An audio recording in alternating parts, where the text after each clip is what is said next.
games to be sold, not told. So we finna keep everybody broke. They say time is money. They say money talk. I ain't got no time to waste it. You ain't got no time. Out and about, out chasing paper. The streets of my house and the house always wins like Vegas. Never down for the count. Second win, second nature. Found mine. Never had my hands out. Fuck favors. By design, everything tailored. In my youth, it was shell toes, no Chuck Taylors. Weak soap game, had a game, so it's still the same code game, so it's still the same code. We all pay the cost, pay dues. Move with the main state that I can't lose. On the grind, push a hard line with my linemen. Back when I was young, they said it's all about timing. Till it's my time, all the stars are aligning. I'm a diamond in the rough, couple cuts got me shining. This game, you cannot cop on consignment. In the field, all we do is execute assignments. The game should be sold, not told. So we finna keep everybody broke. They say time is money. They say money talk. I ain't got no time to waste. You ain't got no time to talk. The game should be sold, not told. So we finna keep everybody broke. They say time is money. They say money talk, I ain't got no time to waste, you ain't got no time to talk. First, we get into this paper. See, I want it all, plus some UNDERDOG acres, a lot of alcohol, few dad bags of paper. Run this shit like a ship and I'm the sailor. Cold, kinda like it's fresh up out the freezer. Cold, if she ain't talking bread, I don't need her. Soon as I meet her, I'ma fuck her, then I leave her. It's the old Mac needs, treat them all like bottom feeders. Break it down slow for them folks that don't know. I'm a seasoned vet, black belt out the dojo. With a wide range of weapons, so I'm out the holster. Keeping all options open, so many ways that I can fold ya. Told you from the gate, never been about no play. Get it on the go, they never been known for no delay. The game should be sold, not to be told. Keep your mouth shut, don't have to break the mold. Mac needs.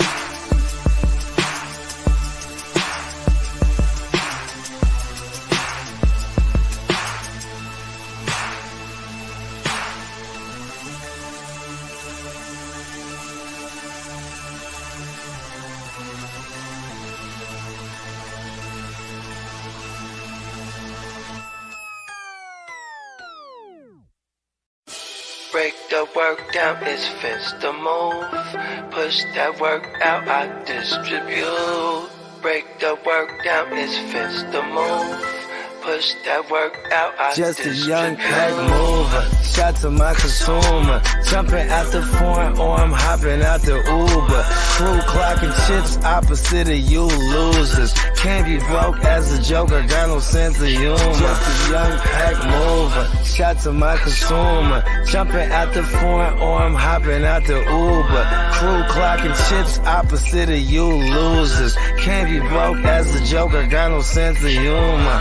I'm a D-boy, need abusive as users. I'm a D-boy, need abusive as users. I'm a D-boy, need abusive as users. You know I'm the boy, get money's what I'm used to. Keep you straight from the gate, so I don't confuse ya. I'm a D-boy, need abusive as users.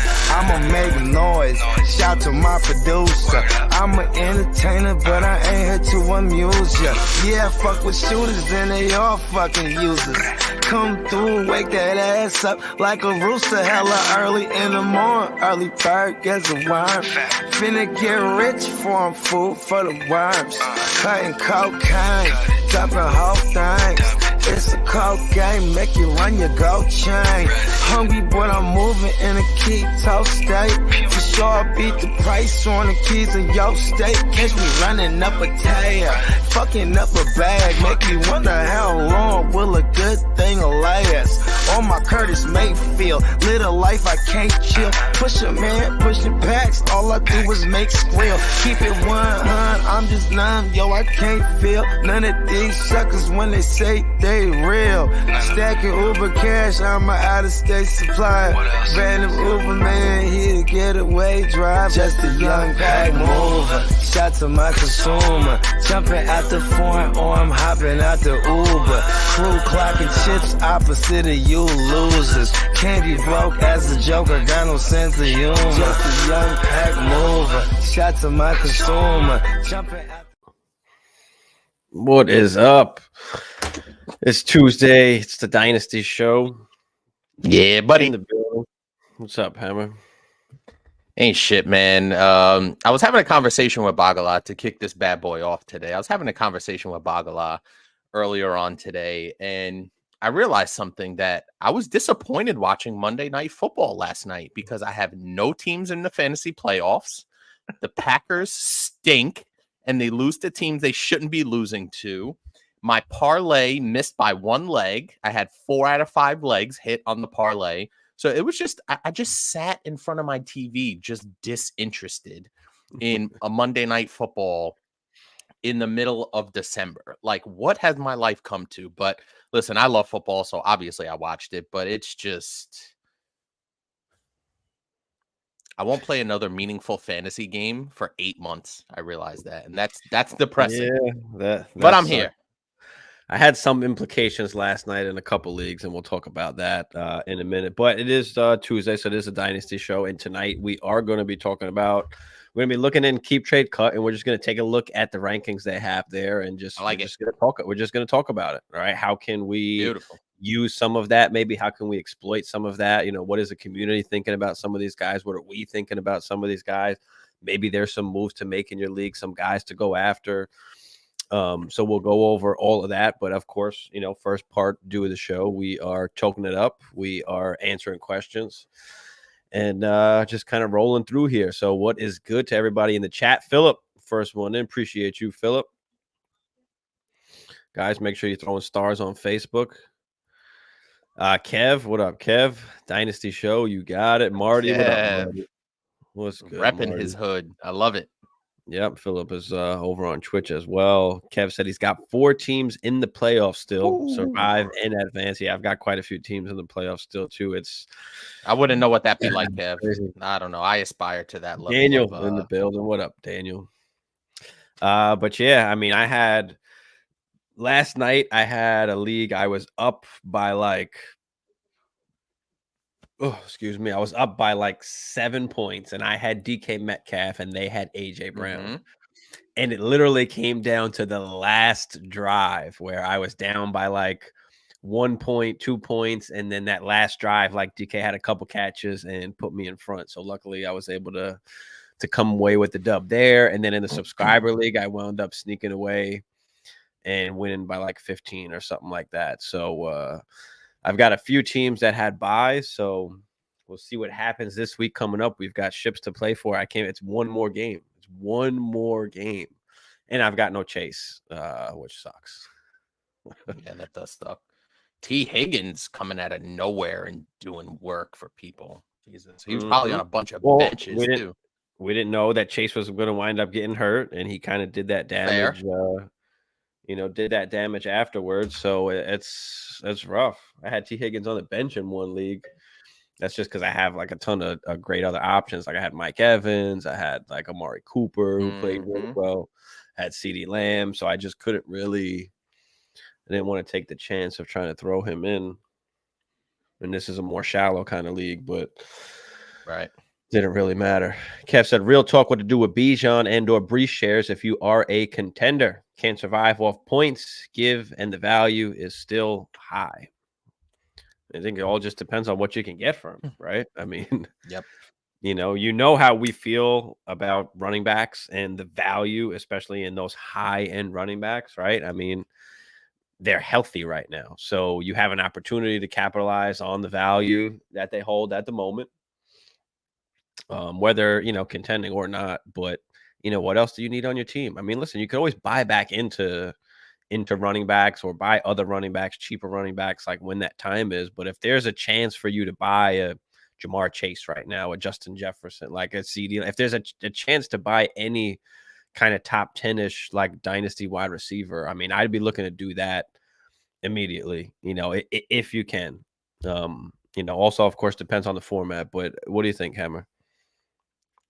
Yeah, I mean, listen, the value, we talk about this constantly, and it's proven to be true because, listen, there's been so many injuries this season, and I'll be honest with you, I think this is more of a trend because of, and I have spoken about this in the past, the amount of reps that teams get in the preseason, right? Training camp isn't what it used to be, where guys are doing only 1 a days and stuff like that.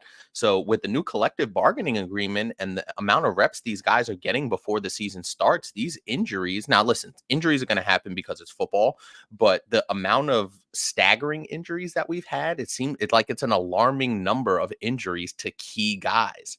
You know, and listen, at the end of these seasons, there's always going to be injuries. That's just unavoidable. It's just the nature of the game, but it seems like it's piled up. I saw a stat that there were like 14 backup quarterbacks playing over the weekend, over this past weekend.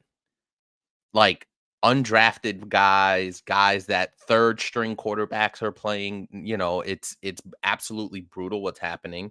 But more to your point, listen, wide receivers have the higher shelf life, the higher value, and sometimes people on contenders will buy these running backs because they're few and far between, at least consistent guys or guys we think are quote unquote bell cows, right? Like you would look at Bijan and he was on a nice little 4-game run where we thought Arthur Smith and company had figured it out, and then he goes back to the same old garbage. In a rain game that you thought Bijan would get 20 carries, maybe 3 or 4 targets in the passing game, and he did absolutely nothing. So I listen, if there's a Bijan for Chase trade on the table, I'm taking that all day, every day, and probably twice on Sunday. So that point is, it's kind of easy because Bijan's shelf life, relatively speaking, is about half that of a Jamar Chase. So it's a no-brainer at this point. Are those teams willing to part with that is the real question. Yeah, I mean, even if you are on the other side of it, I mean, you could be looking to buy Bijan and Brees too at the moment. Like they're not producing. Contender, like if there's not a trade deadline, contenders might be willing to give them up. You know, you have a Mostert, you have a Kyron Williams. You know, you have one of those guys. You might be able to you know, get a Bijan or a Brees for relatively, you know, so-called cheap. I will say though that the value of a Mostert and a Kyron, like you can find those guys. Like those guys are out there every single season. Every season, they're out there. That's the leverage that you have right now, especially if there's no trade deadline where teams want to win and teams might be crazy enough. I just got another Jamar Chase share 2 days ago in one of my leagues. In my inbox, I'm the last place team, but it's a lottery. It's not the guaranteed 101. So it could be anywhere between like the 101 and the 106, but you can say possibly top 4 pick. And I wound up spending Deshaun Watson and that pick, and I got Jamar Chase. And I'm like, all right, give me it. And my QBs are Joe Burrow and Will Levis now. So I do need to try and find, you know, some other QB help. But it was a chance for me to get Jamar Chase, and it wasn't the guaranteed 101. So, you know, being that the format in that league was that way, I just decided to take advantage and say, I'm not going to take the chance on maybe not having the 101 or even the 102. Like, even still, just give me Jamar Chase. Yeah, I'm that. Listen, bro. If you have a chance to get a Jamar Chase or a Justin Jefferson or a CeeDee Lamb, like one of those guys, you just fucking go get them and figure out the rest. You could try and make up for the RB production, but it's if you can get one of the hammer wide receivers, I mean, and it's not easy. I mean, you know, depending on your league, like in one of our home leagues, on one of our home dynasty league, all the top guys are on, you know, either Hammer's team, my team, or, you know, some like 2 other teams. And I know that those aren't going to be, they're not giving them away. So it's like the top 6-ish wide receivers are spoken for, and I can't get to that level. I can't get to that next level. So I'm rostering a bunch of like wide receiver 1s and then wide receiver 2s with like wide receiver 1 upside. Like I can't get into that top half. So maybe I have to try and go elsewhere, right? I mean, my QB's Patrick Mahomes. I can't really go much up from there, right? Maybe I look at tight end position. Maybe I try to get a little bit of an advantage there. Like, so. Yeah. But Crispy, what up, Crispy? You need to get in some playoff leagues with us. Yeah, they got some playoff leagues that they're doing. That's interesting. There. Need a tight end, Kincaid, Mayer, Otten, or Kraft PPR. That's a really good question. Kincaid was an absolute dud this week, and I think I had Kincaid in one or two of our questions over the weekend, so I didn't see that coming. And listen, they played really well, but it was the James Cook show. It was that running game that just absolutely destroyed the Cowboys. You think if Buffalo puts up 31, Kincaid is going to be a solid part of that, and he just wasn't. It was the James Cook show. So Or Diggs. Or Diggs, Or yeah, Josh Diggs. Allen. What? Right. It was James Cook and more James Cook, right? So, he was the focal point there. But I still have some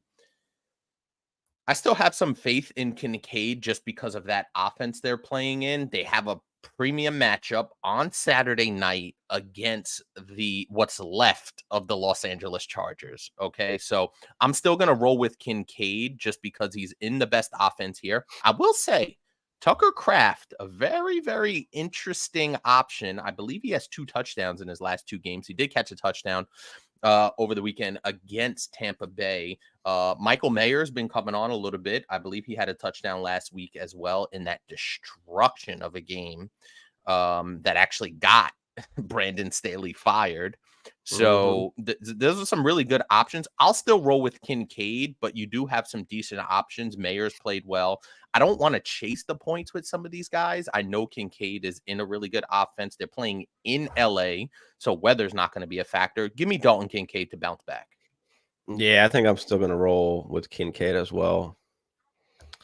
iDub, what up, iDub? Speaking of dynasty wide receivers, made a deadline trade last week. Okay, sent Deontay in the 201 for DJ Moore, boost for the playoffs and worth a dynasty upgrade, in my opinion. Thoughts? I'm not mad at it. What's the format though? Is it 1 QB? Is it super flex? How many starters is it? And I'll give you a more definite answer. Yeah, and the interesting thing is Justin Fields has played really well. Obviously they lost on that last kind of second Hail Mary that Darnell Mooney had in his hands. Did you see that? What? The little what? Did you see the way the Bears lost this weekend? Oh, yeah. Right in Mooney's hands at the end. I know that was tough. Yeah. Right in Mooney's hands. So that would have been crazy. But listen, man, DJ Moore is really awesome. I was never super high on DJ Moore. I always thought he was a solid wide receiver too. I'm losing a case of Mountain Dew because of DJ Moore this season. So, to hell with DJ Moore. But no, DJ Moore is clearly an upgrade over Deontay Johnson. That 201 can be valuable in a super flex. So that kind of swings a little bit. It is a playoff move, though. We said, boost for the playoffs. Going for the gusto. I'm not mad at it, especially going for the gusto. You are getting the top 20-ish super flex wide receiver. So super flex PPR start 9. He said. Super flex PPR start 9. Okay, so yeah, you want DJ Moore? Yeah, okay, I'm okay with that. Give me DJ Moore. Good move, Marty. Keenan Allen or Sutton this week? I still think I'm Chargers playing home against the Bills. I'm probably Sutton, still rolling Keenan. Yeah, Sutton at home against New England. New England's been playing better as of late. I'm rolling Keenan. I'm still going to roll Keenan. Yeah, I think I'm going Keenan Allen as well. But that's a tough one because Cortland Sutton has been just an absolute touchdown machine this year. But that's, you have to kind of know that going in, right? That's built in. If Keenan Allen, if Cortland Sutton doesn't get those touchdowns, if he has half the touchdown production, then it's like, because he's got 58 receptions for 770 yards, and we're, 14 plus games in. So 15 games in, it's 10 touchdowns is 10 touchdowns, man. That's hard to be. That's hard to overlook. And I always say when we get to this point in the season, the sample size is good enough to tell me what I can expect. And if a guy's got 10 touchdowns in 14 games, that's a really solid sample size. But the concerning part is the low reception total and the low yardage total. So if that touchdown doesn't come, you could find yourself on the short end. I'll still go with Keenan Allen, but that's a really tough one because Sutton has been so productive. Yeah, I think Keenan's got some more upside. Sutton is probably decently safe, but like you said, if he doesn't get the tutty, that makes it rough. Has been. Right? That's the thing. He has I been. know. That's the thing. I know. It's crazy. I know. Kenny stayed true. Oh, we got to same thing. Hold on, he added something here. Super Bowl week for me. Okay, Super Bowl week for him. Pick 1 RB, 2 wide receivers, 2 flex, full PPR. Oh, there we go. Bijan, Eckler, Chandler, Singletary, Mixon, Cup, Ayuk, Higgins, Flowers. What do we got? 1 running back. Bijan, Eckler, Ty Chandler, Singletary. Damn. I mean, Singletary has been fucking awesome. We said to roll with Singletary last week, and that was pretty solid. Eckler has been an absolute disaster. I don't know how you have any confidence in Austin Eckler at this point. I'm not going that route. Ty Chandler's been solid. Mixon's been getting in the end zone like crazy. I think I'm gonna go with Mixon here. Yeah, Singletary a close second. They've been giving Chase Brown some work, but still, I mean, Mixon is still scoring the tutties. It's hard to trust Bijan after that horrible week. Like, do you trust him? Or do you just roll with Eckler? Like Chandler? I mean, he was solid, getting all the work. Let me see. Bengals at the Steelers, though, so a little bit of a tougher matchup. But I think Mixon is made for games like that. Like, he's made for games against the Steelers where he gets 20 carries for 70 yards and 2 touchdowns. Like, I can see that level of efficiency, but he'll get you the touchdowns, and he's been getting the touchdowns. The Steelers, I mean, the Bengals offense moves at a decent clip with their backup quarterback. I'll go Mixon here and feel pretty good about it. Yeah, I mean, I'll probably have to roll Mixon too. It probably just feels the safest. It's hard not to go with Eckler, though. Yeah, it is. I know it hasn't been good. What did he do last game? Reyes, go look at it and tell me. Reyes, your question is next. I'm just going in order as they're coming in, but I will get to it. Appreciate you, Reyes. Hold on. Let's look at Eckler's. Yeah, go look at Eckler's production. Go look at it the last month and tell me what you think. Go ahead. Actually, look at it for the season. I can't look at it. I can't look at it in that league because that league is juiced up. Straight scoring. trash. 5 carries for 9 yards. I mean, garbage. And now going against Buffalo. No, I'm not going Eckler. No. Fuck no. Maybe it's Mixon. Or who does Bijan got? Does it matter? Yeah, because watch him get like 15 carries this game. Home against the Colts. All right, so yeah, maybe we just go Mixon there and play. Chandler's close too, because Chandler's getting a lot of work there. Some of these guys have been playing well. Like Singletary's been playing really well as well, right? Like, I mean, Chandler had 23 carries last week. Chandler was good, right? Singletary was good last week. Mixon's been good. It's either between Chandler and Mixon here, I think. I might roll Mixon's way. All right, 2 wide receivers. We've got Kupp, Ayuk, Higgins, Flowers. Cooper Kupp looks like he's back.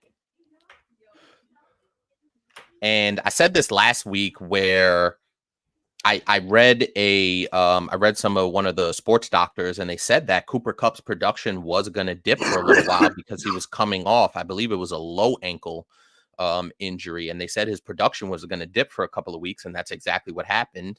Kupp is back, man, so you got to roll with Cooper Kupp here. The Rams are home against the Saints. That doesn't bother me that much. I know they have Lattimore out there, but Cooper Kupp's still really good, and looks like he's back, back to his usual self. So give me Cooper Kupp here. Man, this is a tough one. Ayuk, hard to trust on an every week basis. So this would be between Ayuk and Higgins. Flowers is always interesting because no Andrews. Flowers so give cost me Kupp. That bastard cost me last week, Flowers. He killed a lot of people, I'm sure. But we got 2 flexes to throw in there too. So 2 wide receivers and 2 flexes. Yeah, we do.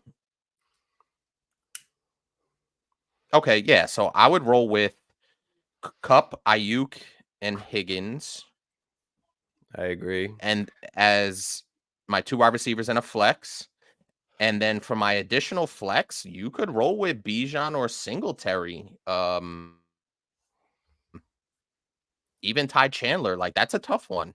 You know, in my estimation, I don't trust Austin Eckler. Chandler, like these guys are very interesting because they're all kind of similar in terms of like some of the production that we've seen over the last couple of weeks. So for that last flex, give me Bijan in the last flex, just as the upside. If you want to trust Bijan, I forgot about that Bijan. last flex. Otherwise, I'd go Chandler probably. Who do the Vikings play? Lions? Are they playing the Lions this week? Yeah, we got the Lions. Yep. Bears should have won. Flacco dropped. Flacco was a trap 3 intos. He actually wound up finishing pretty decent. It wasn't bad. Why is Jay Jettis and TJ Hawk projected so low? I don't know. Let's see.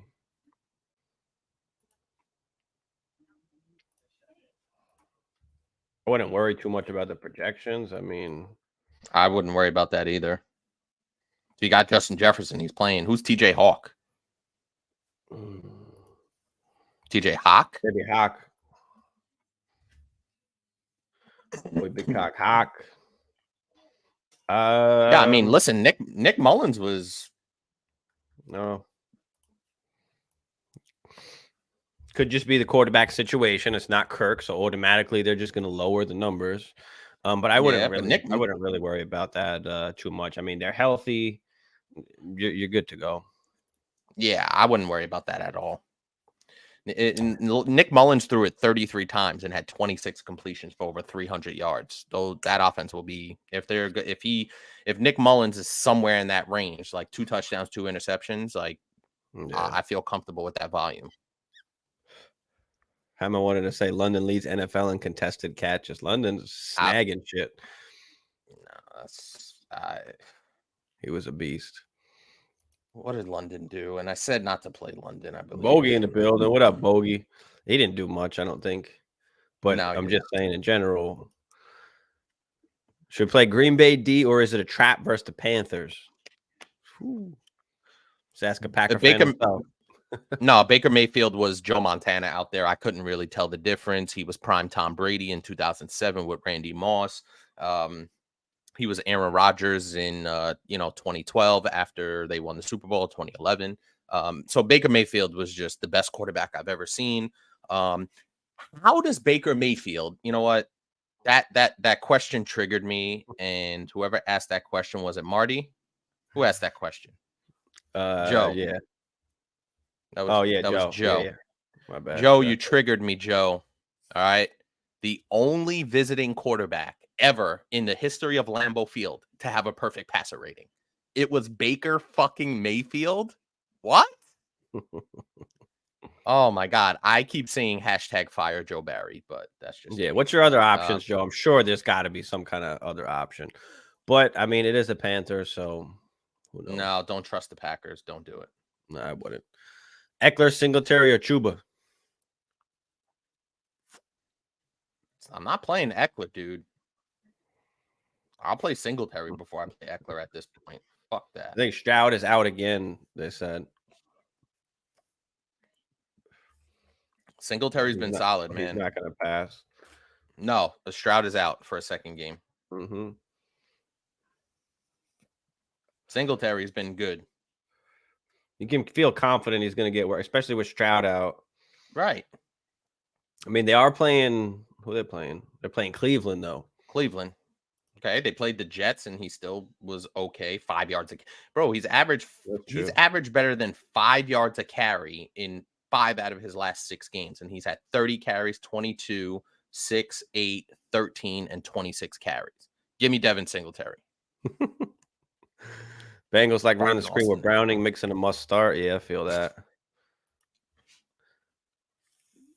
Frank. What up, Frank?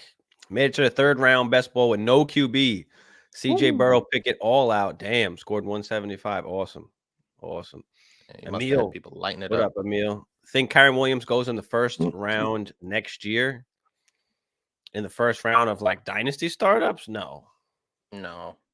Redrafts, he might. I don't even redraft. I'm not overly excited. If you're talking redraft, no, we're still not going in the first. I mean, I think it's going to depend on what happens in the draft, what happens in the offseason. Like, do they wind up adding somebody else? I mean, it's hard to say now. Yep. I'm definitely not making that bet. Like, I'd rather just wait. Definitely rather just wait. Nick Mullen's going to throw the ball reckless as hell. I mean, hey, the offense is Diet Kirk. Yeah, I could feel that. I like that. Marty, that is well said by you, Marty. Huss in the building. What up, Huss? Mr. Bakes was good, homies. Case played for the Browns under Stefanski as well back in Minnesota when they had that run together. It's revenge game. Yeah. Case. Right. Birdman. What up, Birdman? What's goody, brother? Bird. Damn. But yeah, I've got a few big games this week. Trying to get to that shippy. Yeah, I wouldn't know anything about that. And I mean, in dynasty leagues where the trade deadline is there is no trade deadline. I mean, there are trades going around. I mentioned before I was able to get Chase for the one. Who knows? Probably an early first. Because I was smart about it. As soon as I seen it in the inbox, I just smashed it. Because I'm like, all right, why take the chance and wait for the actual pick to come out? And now I got Chase in that league. So now, and that league was one I kind of was showing everybody on Instagram. And even before the season, I wound up taking like the 102, the 103, the 105, like in the startup draft, because it was like right after the season. Because some leagues start after the season, you could take kickers in place of the rookies. So you still have a rookie draft. You just the kickers are counted as, the 101, the 102, and all that. So, my team is currently with Joe Burrow and Will Levis at the helm. I wound up trading Deshaun Watson in that trade, but now I've got Jamar Chase, Olave, London, JSN. So I've got I've got a few guys that I can work with, or at least a core of guys that I can try and build around here. I did not win a game all season. Wait a minute. You went over?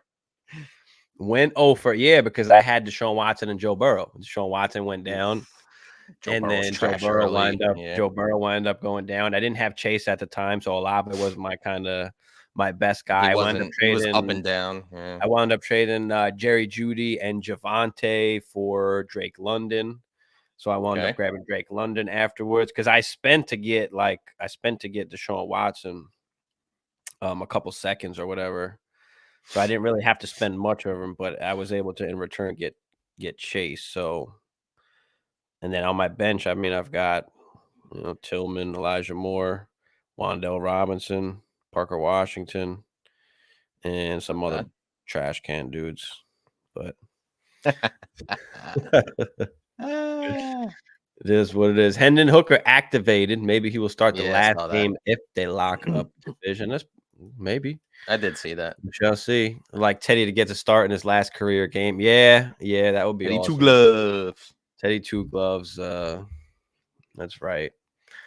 That is right. But all right, let's start pulling up Keep Trade Cut and let's talk about it.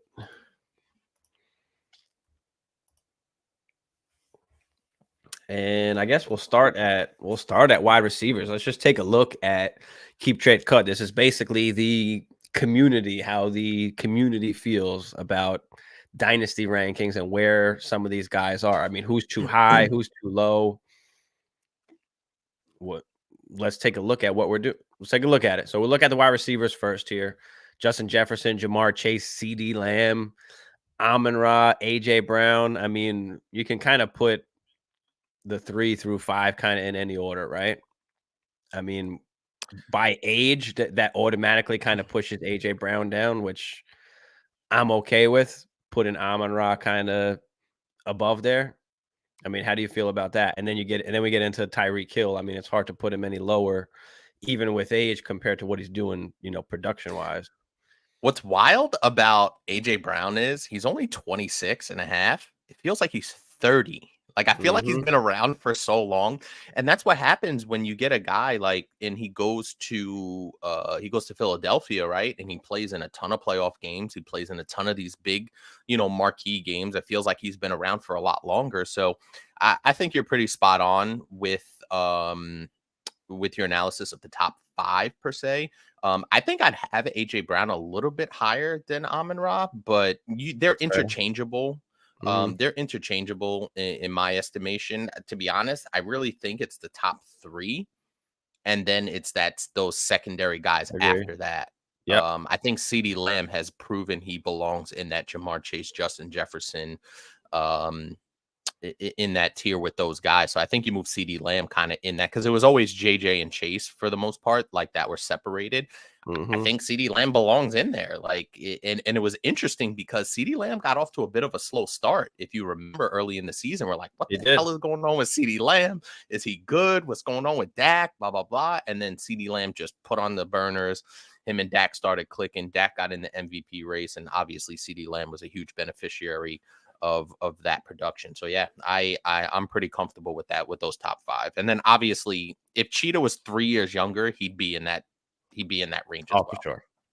Yeah, for sure. And then we got Garrett Wilson, right? I mean, Garrett Wilson was all the way up to wide receiver 4 or 5 kind of before the season with Aaron Rodgers. Now he's hurt. So I do think that might jump up as we get into the offseason, into next season. Like, as soon as Aaron Rodgers is healthy, they're practicing, like, he could possibly jump up when that happens. Chris Olave, top 10. I mean, is Puka a little bit too high? I feel like Puka might be a little bit too high here. I don't have him this high. Yeah, that's an interesting one. I'd have Waddle ahead of Puka. You can make the case for Ayuk as well. But for me, taking a deeper dive, I think Garrett Wilson, and I don't know if you've heard the news. I think Aaron Rodgers was talking on Pat McAfee. Was today Tuesday? I think he was talking on Pat McAfee today, and he basically said he wants to play, this year, and there's no definitive retirement talk out of Aaron Rodgers. So I think that solidifies Garrett Wilson kind of in that top 7, 8-ish, of quarterbacks, because you think Aaron's going to be there for at least 2 more years, right? Like that has to make you feel really good about Garrett Wilson. So I think Garrett Wilson is properly slotted. And listen, we've seen what Garrett Wilson's done without Aaron Rodgers. So the fact that he's going to get Aaron for at least 2 more years has to make you feel really good about his prospects going forward. Yeah, for sure. So yeah, I mean, Puka, I'm with you. I would have Waddle ahead of him. And Devonta, then, maybe we've got Ayuk, we've got Devonta, Addison, Tank Dell obviously jumped up. He'll move back down probably soon with the injury, but JSN is down here. Michael Pittman, Drake London is all the way down here. DJ Moore is all the way down here, and he's a top 10 guy right now. T. Higgins is all the way down at wide receiver 23 at the moment, behind guys like Zay Flowers, Debo, Nico Collins. You got Rashid Rice jumping all the way up to 25. Jaden Reed jumping all the way up to 26, followed by Christian Watson. I feel like it's a big almost mush after wide receiver. I would have JSN and 12. I would have JSN, Drake London, DJ Moore probably up a little bit higher above guys like Tank Dell, Jordan Addison. Do you think is a question, Brandon? You can kind of right up in there. T. Higgins, I would move up as well. Go ahead. Do you think for guys like Puka and for Jordan Addison, their quarterback situation, right? I know Matthew Stafford is there, but we've seen Matthew Stafford kind of break down a little bit. Obviously, last year was just a complete loss of a season. And even this year, Matthew Stafford missed a few games, and he's getting older. He's not very mobile. So the uncertainty at the quarterback position for both Puka and Addison, kind of leaves a little bit to be desired. I think they're fantastic. I think Addison, if Kirk Cousins was still there, he'd be right up there for rookie of the year, the way he was performing. So I'm a big fan of Addison. I've been a big fan of Addison since the season started, and I found out he went to Minnesota. I'm like, opposite JJ, you got Kirk Cousins slinging it 40 times a game. Hawkinson's there. Like, it was the perfect place for Addison to go, for him to be extremely productive. So I just wonder how the quarterback situation kind of shakes out as far as Addison's value goes.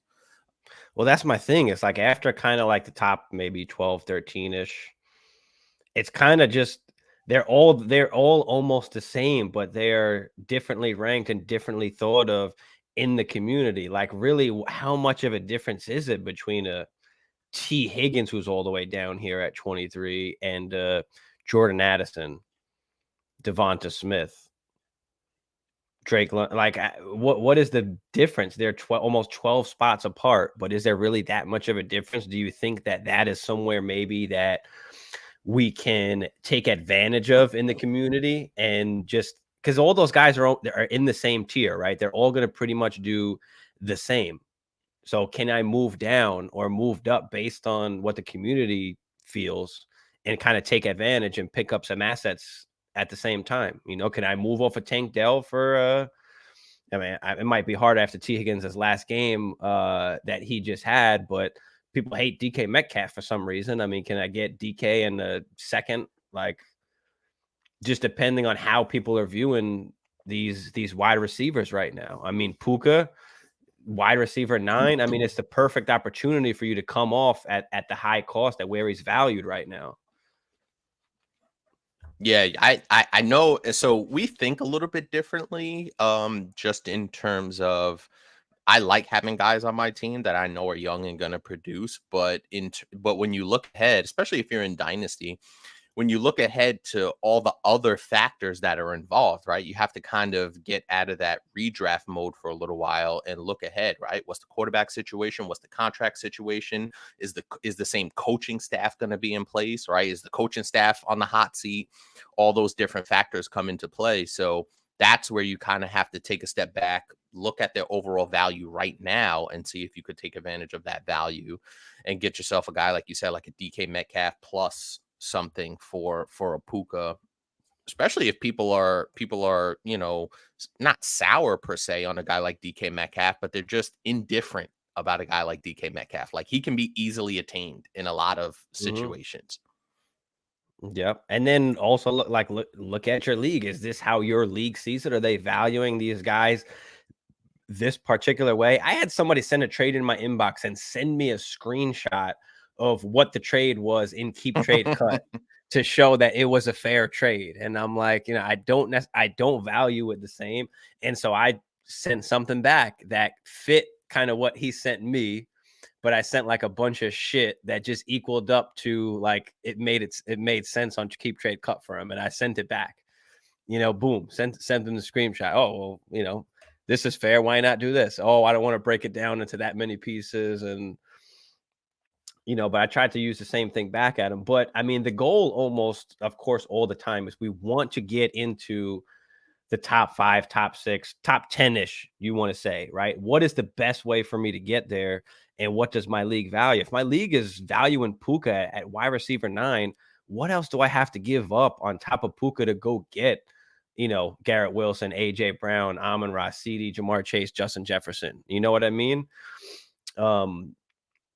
Same thing with Devonta, Jordan Addison, Tank Dell. If they're going to value this guy in the top 15, and this is something that, we kind of talked about in the offseason, where I talked about a lot with Christian Watson and George Pickens, to try and use to your advantage where the community is valuing them and try and tier up at those positions, get to the next level. What's the best way that we can get to that next level? So I'm looking at it in that kind of way too, just playing the strategy way or strategy game, instead of saying, Puka, I know he's going to be a top 10 receiver forever. Like, I know he's always going to be that good. Like, we're not always going to get it right. And it's always going to fluctuate depending on, like you had mentioned before, that quarterback situation. All of these guys are a quarterback away from being top 10 guys, right? I mean, we always see the correlation between having a good quarterback and Yep. what that means for you and where you can finish. So if this is all going to fluctuate, like how can I use this to my advantage to try and get one of these top guys? Yeah, That's it's basically my goal, and what I'm looking at is how can I get the top guys? What is my league like? And how do I get there? What's the easiest way for me to get one of those top guys? It's so interesting too, because we talk about this part of the season where we start to see those rookie receivers right catch a little bit of fire. Rashee Rice comes to mind, right? Yeah, wide receiver Jaden Reed a 25 little here. bit. Jaden Reed a little bit, 26 but Jaden right there. Jaden Reed's been a little more consistent. But Rashee Rice really over the last like month plus. I know he had a touchdown in his first game, but he's really solidified himself as the receiver that they trust, right? Kadarius Toney, no thank you. Sky Moore currently on IR, right? So outside of that, you trust in MVS? No, right? So Rashee Droppable. Rice is Drop Nobody that should have nobody right. should have MVS on their team. So Rashee Rice is the perfect example of a guy that I don't know if his value is ever going to be higher than what it is right now because he's playing well and he's the guy on that team that from the wide receiver position. Obviously, Travis Kelce's there, but it looks like Travis Kelce is losing a little bit of a step, right? He doesn't look the same like he did earlier in the season, even last year. So for a guy like Rashee Rice, that's the absolute perfect example where you probably got Rashee Rice in your startups. He was probably way down there, right? And if you got him in your rookie draft, what'd you go? Second round pick, maybe late second, somewhere in there. Depending, so, right, depending on the format, depending on how certain people felt about him, mid second, because he went to the Chiefs. I think he was a little overvalued in rookie drafts, but clearly he's producing. Yeah, I mean, it's the perfect example. I was going to bring it up too. Like, let's talk about Rashee Rice. He's wide receiver 25 right now. Like you said, what's the chances that he goes even higher, or what's the chances that he goes lower? Let's take a look at what we're looking at next season. You had mentioned Travis Kelce. Looks like he's slowing down a little bit, right? I mean, Father Time is starting to catch up just a little bit. But with all this garbage wide receiver play that they've been having, what's the chances that they don't draft somebody or bring somebody in of that matter? Mike Evans. What if they bring Mike Evans in? And now they're the main guy. You know what I mean? So in that case, if that happens, Rashee Rice, at that point, the value is going to dip a little bit. And does he continue to produce at the same level that he's producing right now? That's going to be the question. So what can I use on top of Rashee Rice to get to that next level? What can I do to get into the top 15? What can I do to get into the top 12, top 10? What do I have to add on top of that? Same thing with Jaden Reed. I mean, he's valued right there. Where is he? Right there at wide receiver 26, right after Rashee Rice. That's very high. Next year, Christian Watson could be healthy. Maybe Jaden Reed takes a step back, and now you just lost all that value. He's going to drop 20 spots. I think there's a little bit of a difference, and maybe I'm a little too close to it because I am a Packer guy, but I think there is a little bit of difference between Rashee Rice and Jaden Reed, just from the standpoint of I think Jaden Reed is a little more versatile than Rashee Rice in how they use him. And also, too, the collection of talent on the Packers is spread out enough where there's other guys that do get involved. And listen, Christian Watson gets hurt all the time. Like all the time. I'm going if I'm a Jaden Reed owner, I'm going into each and every week assuming that Christian Watson's not available. Like if I'm a Jaden Reed owner, I'm going into every week assuming Christian Watson's not available. No, I agree with you 100%. The situation is different, but the value is right around the same. And in that situation where the value is where it is, how can I take advantage of it to now move up? I don't want to take the chance of waiting a whole season, and I don't want to bet on these guys to be official wide receiver twos. Like, I don't want to make that bet. How can I use them to move up? How can I get a more desirable player that can give me a better shot at like the top 10-ish guys? Yeah, no, from that standpoint, I totally agree with it. I do think Jaden Reed has I think he has a safer floor than Rashee Rice. I think Rashee Rice has a little bit of a higher ceiling than Jaden Reed. But from a value standpoint, those are guys that you add on top of something, as you said, to get into the top 15. Like I think I think when you boil it down to it, that it's that simple. If you're talking about strictly value, like I said, maybe I'm a little too close to it. I love me some Jaden Reed. The guy has been I like fantastic him. virtually since day one. I like him But too. he's I'm with not. you But is he Jaden? 100%. Is he Jaden? But Is he Waddle? no, but we're No. exactly we're playing Dynasty. All I'm doing is playing the Right. market, right? We just want to Right. play the market. Chris Godwin's all the way down here at wide receiver 36. I mean, Mike Evans said he wasn't going to re-sign if he didn't get signed. I mean, do they make amends, or is Chris Godwin the main guy there next season? Where at what I think he'll be 28 next season. I mean, and then he's the main guy. He's a guy that can jump up. Is he a guy maybe that we can get for relatively cheap if you're on a contending team? Maybe you go after Chris Godwin for relatively cheap. I mean, people aren't very high on him. Amari Cooper's all the way down here. Jerry Jeudy, my God. I mean, I won't go any further than this at the moment. I just wanted to kind of look at some of the top guys and see kind of what the community was feeling out there and what we can try and exploit. And I think we kind of went over all that. I mean, I'm fine with going from any of these, like Devonta's, Addison's, Dell's, to get any of these other guys. If I can get pieces on top, like DK Metcalf, Nico Collins, T. Higgins. I mean, the T. Higgins thing is very interesting too, because he's developing a little bit of it. The T. Higgins thing is very interesting because he's developing a little bit of an injury history, and obviously with Joe Burrow being hurt, right? You could take advantage of all those combinations.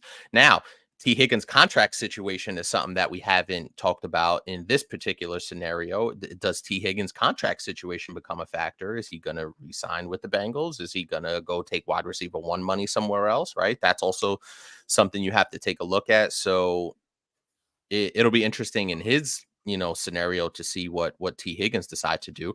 I think we all are a big fan of T. Higgins. We love him on that Bengals roster with Joe Burrow, with Jamar Chase. Those guys are amazing. And I think if T. Higgins does re-sign with the Bengals, I think he'll jump up a little bit.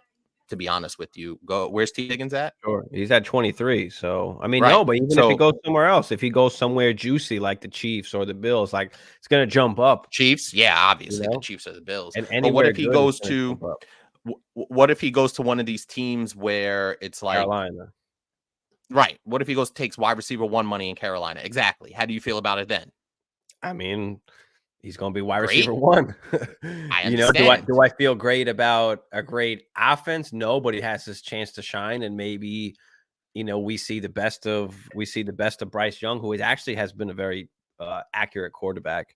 But I mean, obviously, it wouldn't be sexy as in some of the other teams that he could go to, but I think a lot of us would be happy in the sense that he'd be the main guy, and I think he'd still move up a little bit, maybe not as much as some of those other destinations, but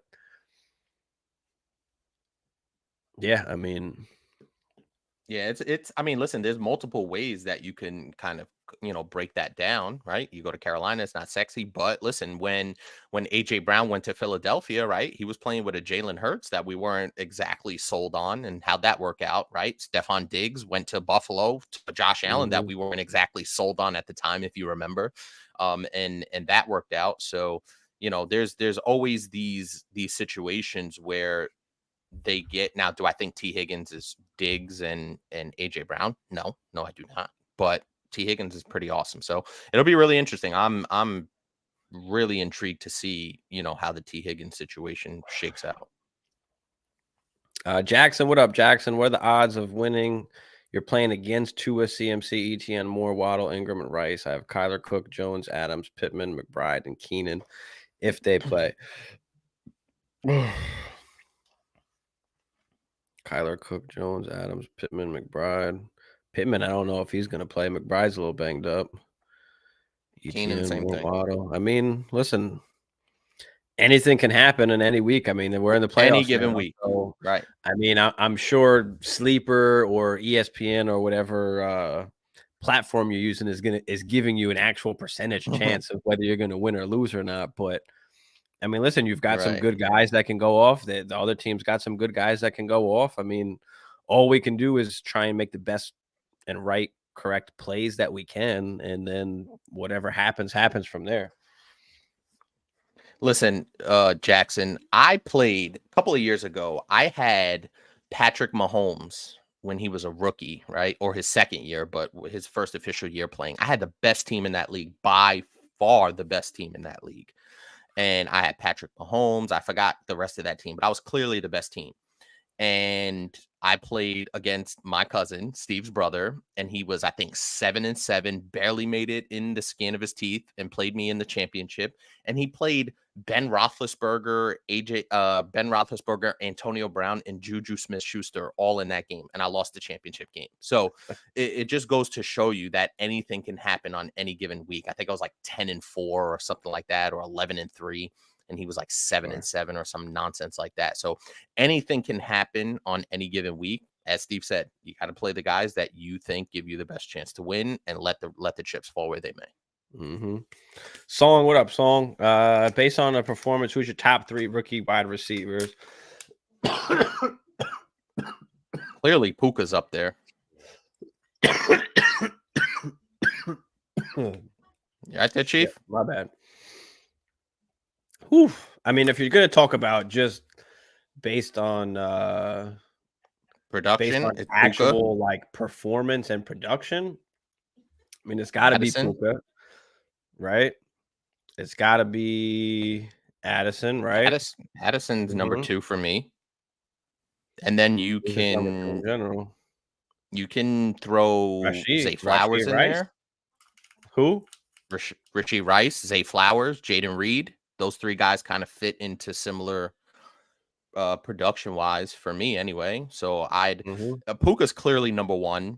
Addison for me, just over looking at the totality of the season, is clearly number 2.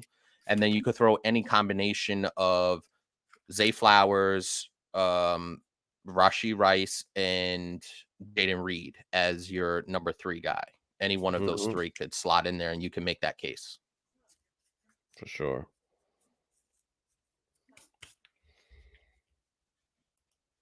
Did we forget anybody? Is there anybody else?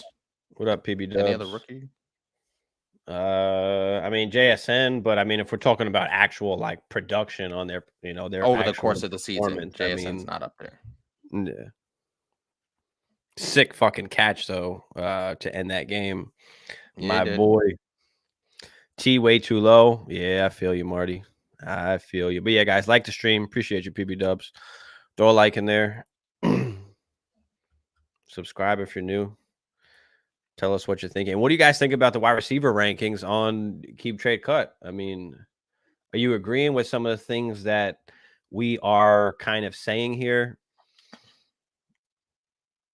I do have a question. How often do they update this? Is it weekly? Is it monthly? Is it per game? Like how often daily. is this? I mean, I think this is updated almost daily. I mean, top 5 risers the last 30 days. So yeah, I mean, because we've done like when we were doing some of the running backs and wide receivers, and they were wide receiver or running back 70 on Keep Trade Cut.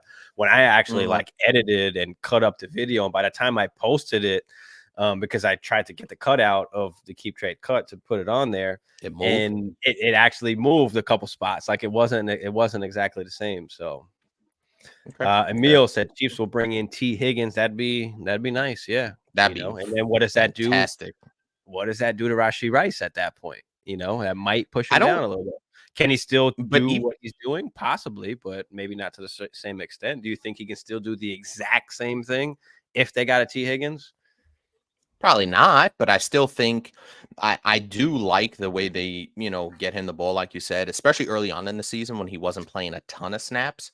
He was in those goal line packages. So this is some valuable burn for Rashee Rice, and he's leapfrogged every other wide receiver on that roster. That's not saying much when it's MVS, Sky Moore, and Kadarius Toney, but he's earned the trust for the most part of Patrick Mahomes and that coaching staff, and that's got to mean something, for him going forward. So I do like his prospects going forward. Obviously, they take a dip with T. Higgins, like there's no question about that, but I still think he could be productive, in that offense. I think it could still be productive too, but just the relative value in general. You know, my main thing is just I don't want to make the bet that he's going to turn into the wide receiver one. Like I just want to take advantage of the highest point of his value and see I agree. how high, I agree how high that I can get. I don't necessarily just like players. I don't have any team where I'm even have Rashid Rice to begin with. But if I did, I probably would be looking to trade him at the moment. And in the offseason, I'd be looking to capitalize on the value, just like, I've done last year with George Pickens. I wound up being able to get Chris Olave. Like I was able to tier up to get the actual wide receiver that I want, just based on how people felt about certain guys. So Emil said Godwin's already the guy in Tampa. Yeah, I mean, they've got Mike Evans who's been killing it, and I don't disagree with you, but we're just talking about, just the value in the community. People are just down on Godwin. He hasn't done great all season. Like he just had obviously a great game. But for the most part, Godwin, if he has another Godwin's dud, been right? Godwin's been pretty inconsistent if you're looking in comparison to Mike Evans. Another That's what I'm 1,000 saying. yards, and he's closing in on, I think he has double-digit touchdowns already. Look at Mike Evans. Most people, especially in Dynasty nowadays, where it's a lot more like redrafters are just starting to get into Dynasty. So they just, okay, Godwin hasn't produced wide receiver 1 numbers for me all season, or even like wide receiver 2 numbers at that. I don't like him. I don't want him. I value him low. So you can take advantage and try and get some of these guys for, cheaper than normal. Yeah, man. Mike Evans is currently wide receiver 6.5 PPR, wide receiver 9 in full PPR, 115 targets, 66 receptions. He was never a big receptions guy over the course of his career. Obviously, he didn't play with great quarterbacks outside of really Tom Brady, Jameis Winston. 1,066 grabs for 1,000 yards, 16 yards a catch. That's pretty damn good. 11 touchdowns in 14 games played. Sign me up for that. Yeah. Bogey said Tank Dell got to be. Go ahead, my bad. He's got Mike Evans has games that can move the needle on a week-to-week basis. He's got games of 32, 20, 29, 25, and 32. Like he's got games where he can move the needle for you on a weekly basis. For sure.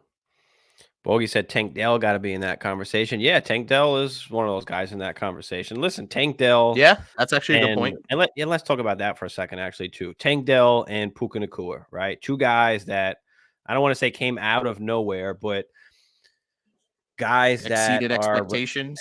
They're extremely, extremely low level hits in these 3rd and 4th round picks. They are what we call outliers, where 97 times out of 100, 98 times out of 100, 99 times out of 100, you are going to miss. It is a very, very, very low percentage hit rate. Like you are not going to always hit on these guys. And I think that coming into this year, that is kind of on people's minds where they might like some of these 3rd round picks, some of these 4th round picks. They're going to like certain guys, and that's going to, allow us to take advantage of certain situations or pick up extra assets. I think I had mentioned last stream about, moving back, if you're in the 3rd round, take that person's 4th round pick or take the next year 3rd round pick and get a player on top of that, some kind of running back or somebody that you can get, some kind of asset that can possibly gain some value on your squad and take advantage that way, move up and down in the draft, because people are going to fall in love with a lot of these guys now. I feel like a lot of people are going to be trying to find the next Puka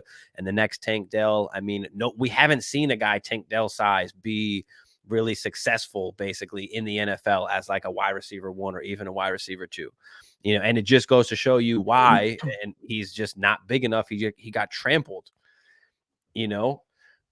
so is that going to be a concern? He's also going to have Nico Collins on that same squad as well.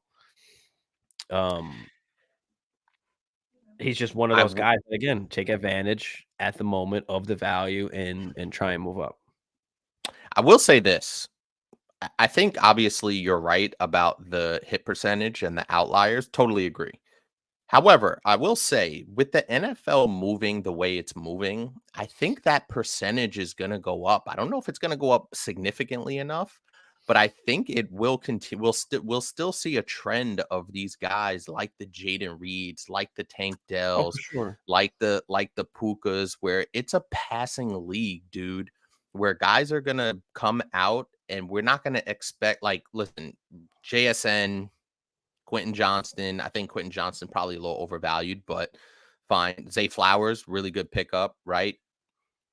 Addison, like those guys, some of the guys that were picked behind them in the real NFL draft have outproduced a guy like JSN, a guy like Quentin Johnston, a guy like Zay Flowers, even though Zay Flowers has been pretty solid. So I just think with the way that NFL is trending, obviously being a passing league, right? You can't put hands on anybody like you used to. You can't, do all that. They're protecting the quarterback. There's a lot more mobile quarterbacks that can extend the plays and find these guys downfield on these broken plays. So I think the trend of being able to find these kind of Tank Dells, and Pukas, I think that'll trend upward. I don't know if it's enough to move the needle based on what you're saying in terms of getting that good value for them, or good value in those third and fourth rounds where you can, like you said, take a next year's third and get something on top of it. But I do think I see more of these guys going in those third rounds of rookie drafts being able to be a bit of a steal. Yeah, I mean, we just have never seen it. I mean, you're This lucky much. if you I find agree. one I of agree. these guys for every. agree. There's not if you go back the last few years, there's not one guy. There's not one Puka in every draft. There's not one Tank Dell in every draft. We wound up getting two of these guys that actually happen to be really, really good. So, I think to your point, though, we are going to see some of these more smaller route running wide receivers be a lot more successful in the NFL today, as we're kind of been seeing lately. But yeah. But Tank Dell, yeah, is just one of those guys that, I mean, he's a top 15. If you're telling me he's being valued as a top 15 wide receiver right now, there's no way. There's no way. There's no way over JSN, Michael Pittman, Drake London, DJ Moore, DK. I mean, even Nico, he's ahead of Nico. T. Higgins. I mean, I can't put him that high up. He's a good player. Yeah, I don't agree with him being over Nico Collins, to be honest with you. But yeah, at the same time, this is where you just take advantage. We talk about the openings in the markets, right? When is that opening? When is that good time to, make a buy or make a sell? I mean, Tank Dell right now, where he's being valued, because don't forget, like, once we get the rookies that come in, right? The top three basically rookies that are coming in, which is, Marvin Harrison Jr., Malik Neighbors, Romo Dunze. I mean, these guys are going to be top 20 wide receivers. If we learned anything from last year, and we saw what happened with JSN, Quentin Johnson, Addison, Zay Flowers. These guys were instantly like top 24 dynasty wide receivers just coming in based off where they were drafted. So now we've got to add in, these other three guys somewhere in the top 24. And I think where they get drafted is going to have a direct correlation, right? Like if for sure. Buffalo goes out, like you said, we bring up these teams, Buffalo, Kansas City, some similar teams like that you feel like have a good, at least a good quarterback in place, go out and draft one of these guys. That's going to vault them up even a little bit higher, right? Like we talked about Rashee Rice, right? People were probably overvaluing Rashee Rice a little bit because he went to Kansas City. Now he's turning out to be at least a solid player, if not above average in terms of wide receiver. But that's going to, like you said, that's going to kind of push those guys up maybe a little bit further than they would normally be. Bro, Marvin Harrison is going to be basically like right here somewhere. He's going to be after the Jamar Chases, CeeDee Lambs. He's going to be a top 5 dynasty wide receiver when he comes in. He's going to be. Let me ask you this. Go ahead. If he goes to New England, you still feel the same about him? Yeah, I mean, you're looking at the talent. They're most likely getting I would think they go with a QB instead, but it is, of course. I'm just saying, in a world where he goes to New England, I'm still going with the talent. I'm still betting. I'm still betting on the talent. Even if he goes to the Patriots, I'm still betting on the talent. So Okay. he's still going to be, it doesn't matter really where he goes. The dynasty community is going to value him in the top 5, and Neighbors is probably going to be in the top 10, 12. I mean, it's automatically, we're just going to push them up. And like you said, depending on the situation, might push them up even more, you know, might push them up even more. But we're talking about these 2 guys at least are going, they might be top 10 picks in the NFL draft. That's crazy. So automatically, wide receiver is always a they'll be fickle. pushed up, especially nowadays. I mean, we could see 4, 5, 6 wide receivers in the first round. You know, running backs are just going to get pushed down and down more and more. I mean, there's talks of running backs not even coming out now because where they're going to be drafted, they're going to make more money in college. You know, and the way the NFL is nowadays. Yep. So, all right, you guys got any questions about the wide receiver keep trade cut rankings or anything that we went over as far as the wide receivers? That we're going to jump into the running backs.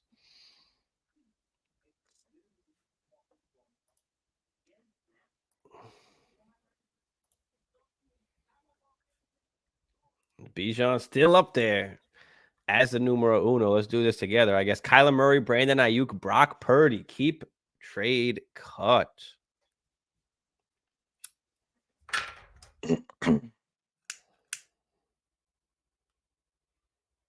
What you want to do? Oh boy, Brock Purdy just balling out, but Brock Purdy's a 7th round pick, man. Bro, if he wins MVP, that's gonna be bananas. I don't think he should win MVP because CMC is doing unimaginable things right now. And shit. Yeah, I feel like CMC is really the MVP there. But all right, what are we doing here? Brock Purdy, you want to cut him, trade him, or keep him? I'm miffed. I'm the guy I'm keeping is Kyler Murray. All right, so let's keep Kyler. We're gonna trade. I probably like to trade Purdy because of his value. Yeah, I agree. We might have to just cut Ayuk. Yeah, you trade Purdy, especially for the super flex. I would agree. All right, let's look at the running backs. Let's do it. All right, running backs on keep trade cut. Let's just take a look at the top here. Bijan CMC goes up to number 2. He was about number 5, I think, in the offseason. Jahmyr Gibbs, Breece Hall, Achane, a top 5 running back in Dynasty. ETN, JT, Kyron Williams, Kenneth Walker, Saquon, Cook, Rashard White, Jacobs, Javonte, Pacheco, Swift, Kamara, Pollard, Brian Robinson, Pollard, who was a top 10 Dynasty running back in the offseason. All the way to Jalen Warren down here. This is just a fucking mess as far as Dynasty rankings. It might not even be worth to do Dynasty rankings on running backs, to be honest. I tend to agree with that, but I think you could, once you get past the top 12, then it gets just absolutely muddy. You can even argue past the top 10, then it gets extremely muddy. I mean, I know. Achane is a top 10, like by default, almost like some of these guys. Yeah. Almost like you got Bijan, CMC, Gibbs, Breece Hall, ETN. I'd have above Achane, JT. And then you've got like Kenneth Walker, Saquon, and then I would probably have Achane. And then after that, like after the 10, like you could fucking put whoever you want from 11 to 24 almost. You know, I think you have some of those top end, right, RB2s like the Rashard White, Josh Jacobs, maybe Javonte Pacheco, and then it's like whatever. Yeah, the extremely not interesting, but the extremely crazy thing is that some of these guys, man, all it takes is one draft to just nuke their value, right? It takes one draft to nuke any one of these guys' value. Okay, and let's just call it what it is, right? ETN looked like the guy, and they go out and draft the Tank Bigsby, right? Kenneth Walker looked like Kenneth Walker was a lot higher than this, right? And they go out and draft sharps, right? And that kind of, I wouldn't say it nuked his value, but it definitely, put a dent in his value. So any one of these guys is one draft away from their value taking a hit. Yeah, for sure. I mean, and we don't have that many like RB1s. Like there's not many workhorses anymore. I mean, it's all just a bunch of RB2s, pick which ones I guess you want out of it. I mean, Rashard White, RB12 right now, but he's like what, RB4 or 5 on the season, something like that. He's like a top 5-ish running back. Does that continue? I mean, I don't know. I don't think he's great between the tackles. I think they've signed somebody maybe to run between the tackles, or they give somebody else a shot. I mean, he's great catching the football. He's great, pass catching, but is he the actual like full 3-down workhorse guy? Like, yes, that was by situation kind of this year, but is that going to continue for the next few years? Like, I don't know. Same thing with James Cook. Probably not. I feel like James Cook is, you can say the exact same thing about James Cook. Yeah.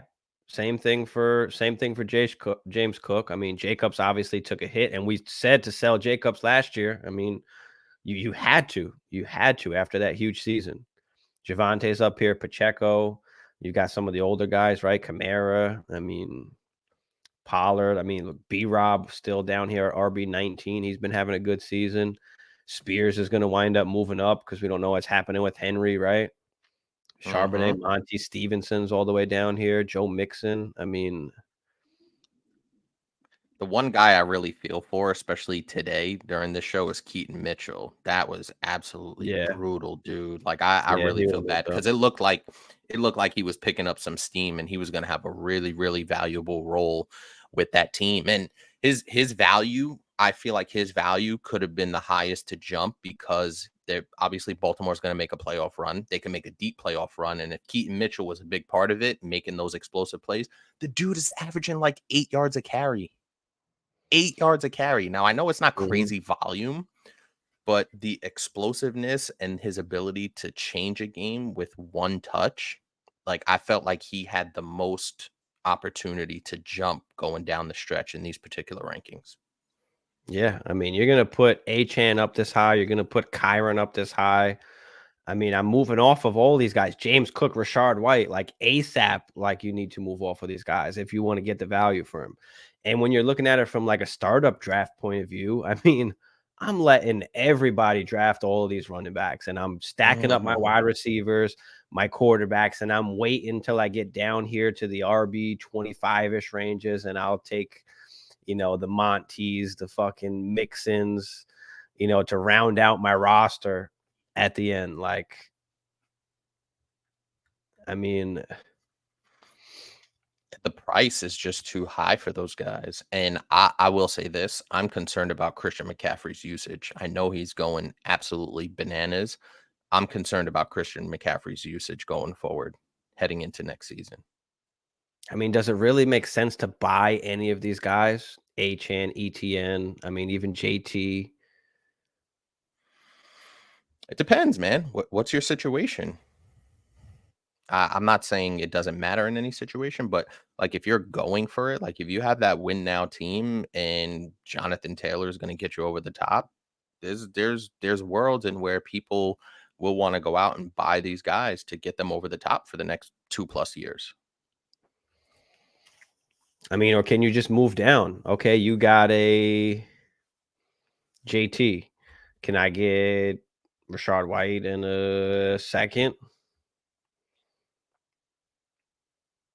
Could I get Pacheco in a first?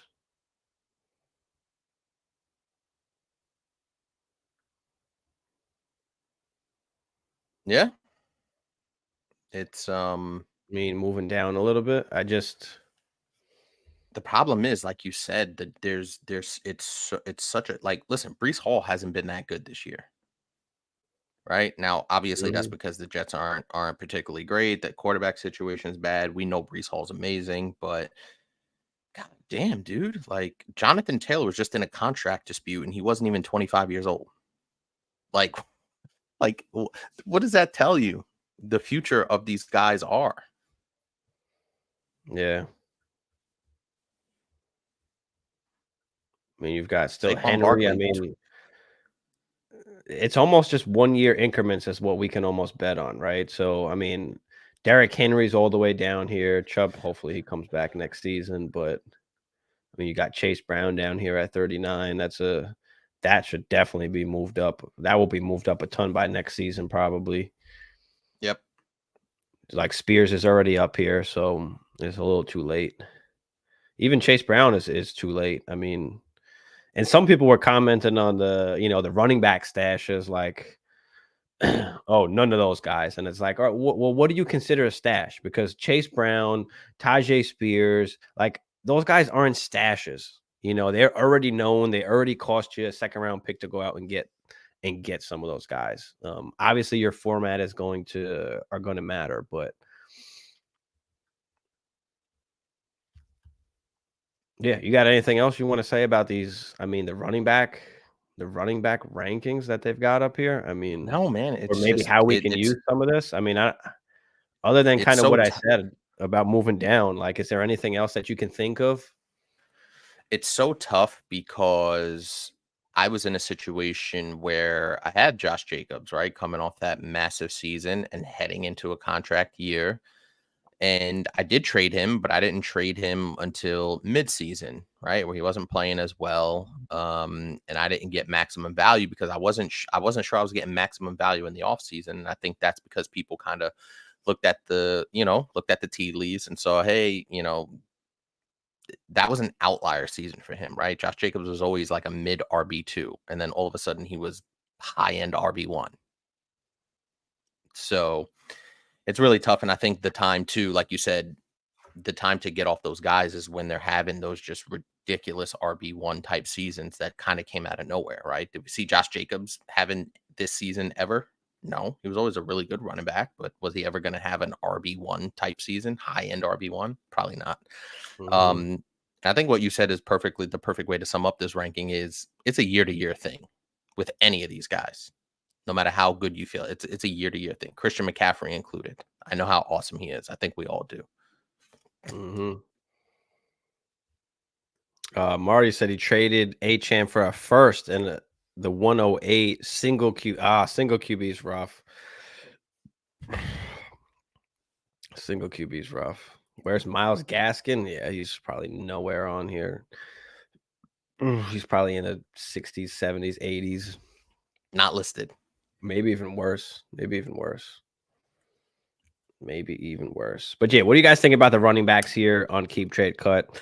Is there any other way maybe that we're not thinking where somehow you can try and take advantage of these running back rankings? Because I feel like your best advantage at the moment is going to be startup drafts.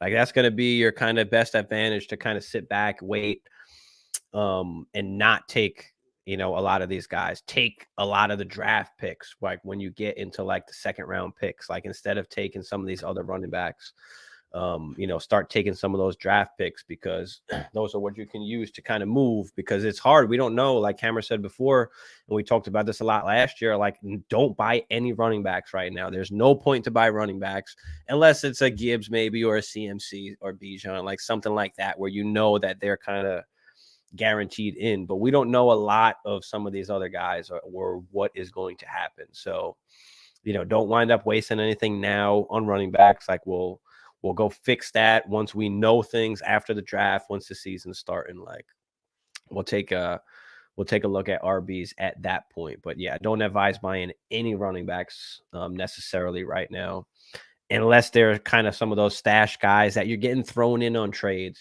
That's not the main thing you're going after, right? Can you get some guys thrown in? Buffalo or Miami? Ice Boeing, what up? Buffalo or Miami? What, defense?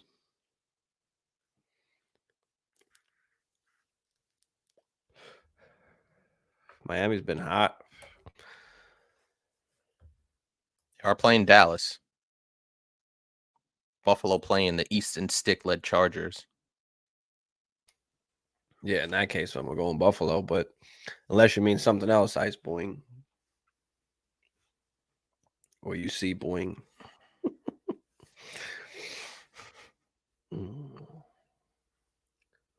But yeah, what do you have any running backs currently in Dynasty that you are going to be trying to look to move off? In our home league, it's just I have Eckler and Najee Harris. Blech. Garbage. Wow. And that's what you get for buying running backs. Well, I was Well, listen, I was trying to shake things up, right? I had Josh Jacobs and a black hole as my RB2. It was like Josh Jacobs and Tyler Algier. So I was trying to shake things up a little bit. I was trying to make a playoff run. So I shook things up a little bit. And I ended up with Eckler and Najee Harris. Okay. Eckler's not dead. very good. Yeah, I'm aware. Thank you. Not going to be able to move him. You're stuck with him now. Well, in our home league, I'll be able to move him because there are guys that still have that redraft. So knowing the league is another thing we talk about when you talk about making trades, right? Knowing your league. So Eckler is a named guy. I'll be able to move him, probably not for as much as I got him for. And then Najee Harris, like it's not good. My RB situation is not good. In the subscriber league, it's a little better. I have Bijan Robinson and Monty.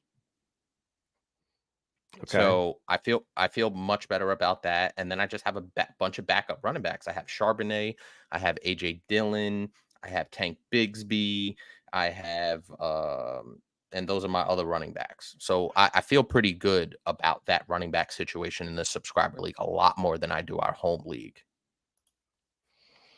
Yeah, I have Kyron Williams in one league, and I am competing, so I got to hold him till after the season. But after the season, I'll probably try and move him. I'm probably going to be trying to move him and trying to get me another kind of top 5-ish, top 7 wide receiver. I mean,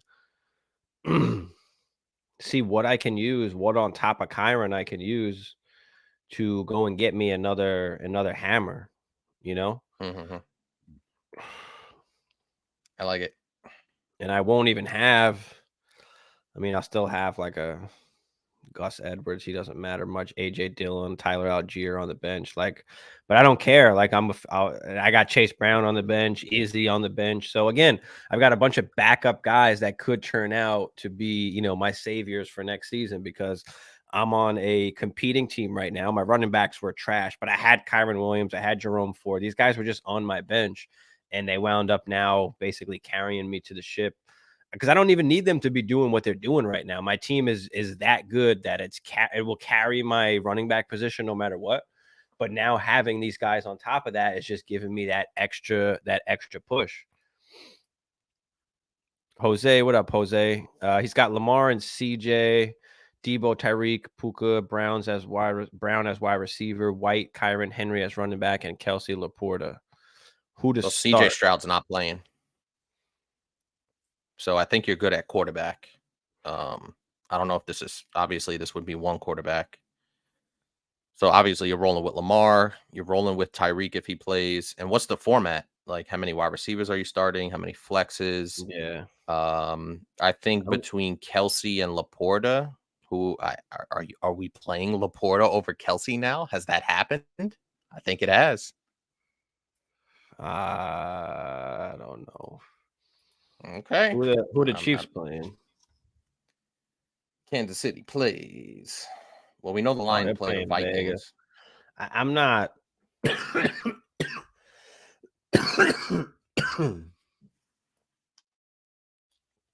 don't know. I mean, he hasn't been scoring tutties. He hasn't been great, but can we not play Travis? I don't think you can not play Travis Kelce. How you sitting Laporta? Been good, but good. Laporta's been great. Minnesota defense has been pretty good. If you want to throw that into the equation, they play Minnesota. Playing Sam Laporta.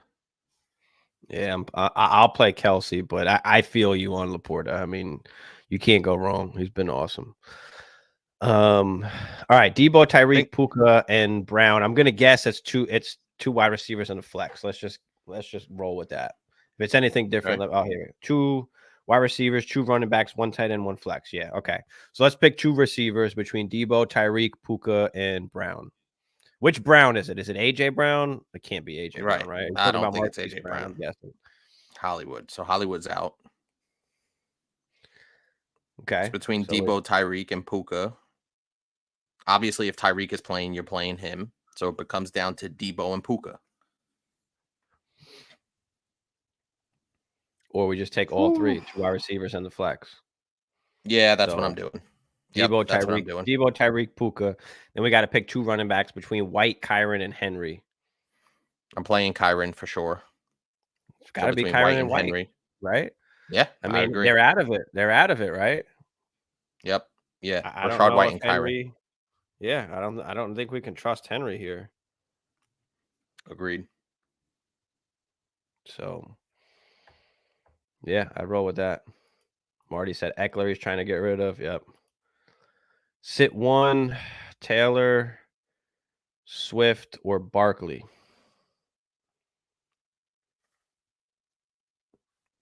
Giants playing the Eagles. They always get dismantled by the Eagles, but I have a hard time sitting Saquon Barkley. Mm-hmm. Colts are still alive. Obviously, we know the Eagles trying to compete for that number 1 spot. Is Jonathan Taylor playing this week? Trending up per head coach. He's feeling good. Week 16 return possible. So we're not even sure if Jonathan Taylor's playing this week. Yeah. Okay. If he is, I'm sitting Swift if he is playing. Swift against the Giants. You're sitting DeAndre Swift against the Giants. DeAndre Swift hasn't done jack shit the last 4 weeks. I mean, I know it's the Giants, but I mean, do we want to sit JT and miss that game? I mean, I just feel like JT is probably guaranteed to get, 20 totes. Yeah, if Jonathan Taylor plays, you're playing him, and then the Swift Barkley thing. Obviously, you don't have to worry about that because they play on Monday night. So you play one of those guys. Swift plays at 1:00, so that gives you your answer. So you play Jonathan Taylor if he plays at 1:00, and then I think you gotta play Barkley as well. I'm not crazy about it just because that Giants offense hasn't been great. I know they played obviously the Packers and Barkley had a decent game, but that worries me a little bit, that Barkley against the Eagles. But I think it still is Barkley. That's a tough one. You could sit Swift just because he hasn't played well recently. Yeah. They're using more Gainwell as well. And Jalen Hurts has been running a little bit more too. Lawrence or Purdy this week? I'm still can't knock on Purdy, right? I'm still rolling with Purdy, dude. I mean, Purdy has a tough matchup, but he is at home against Baltimore. But he has all his weapons. Give me Brock Purdy. And who's T-Law going against? T-Law at Tampa. Okay.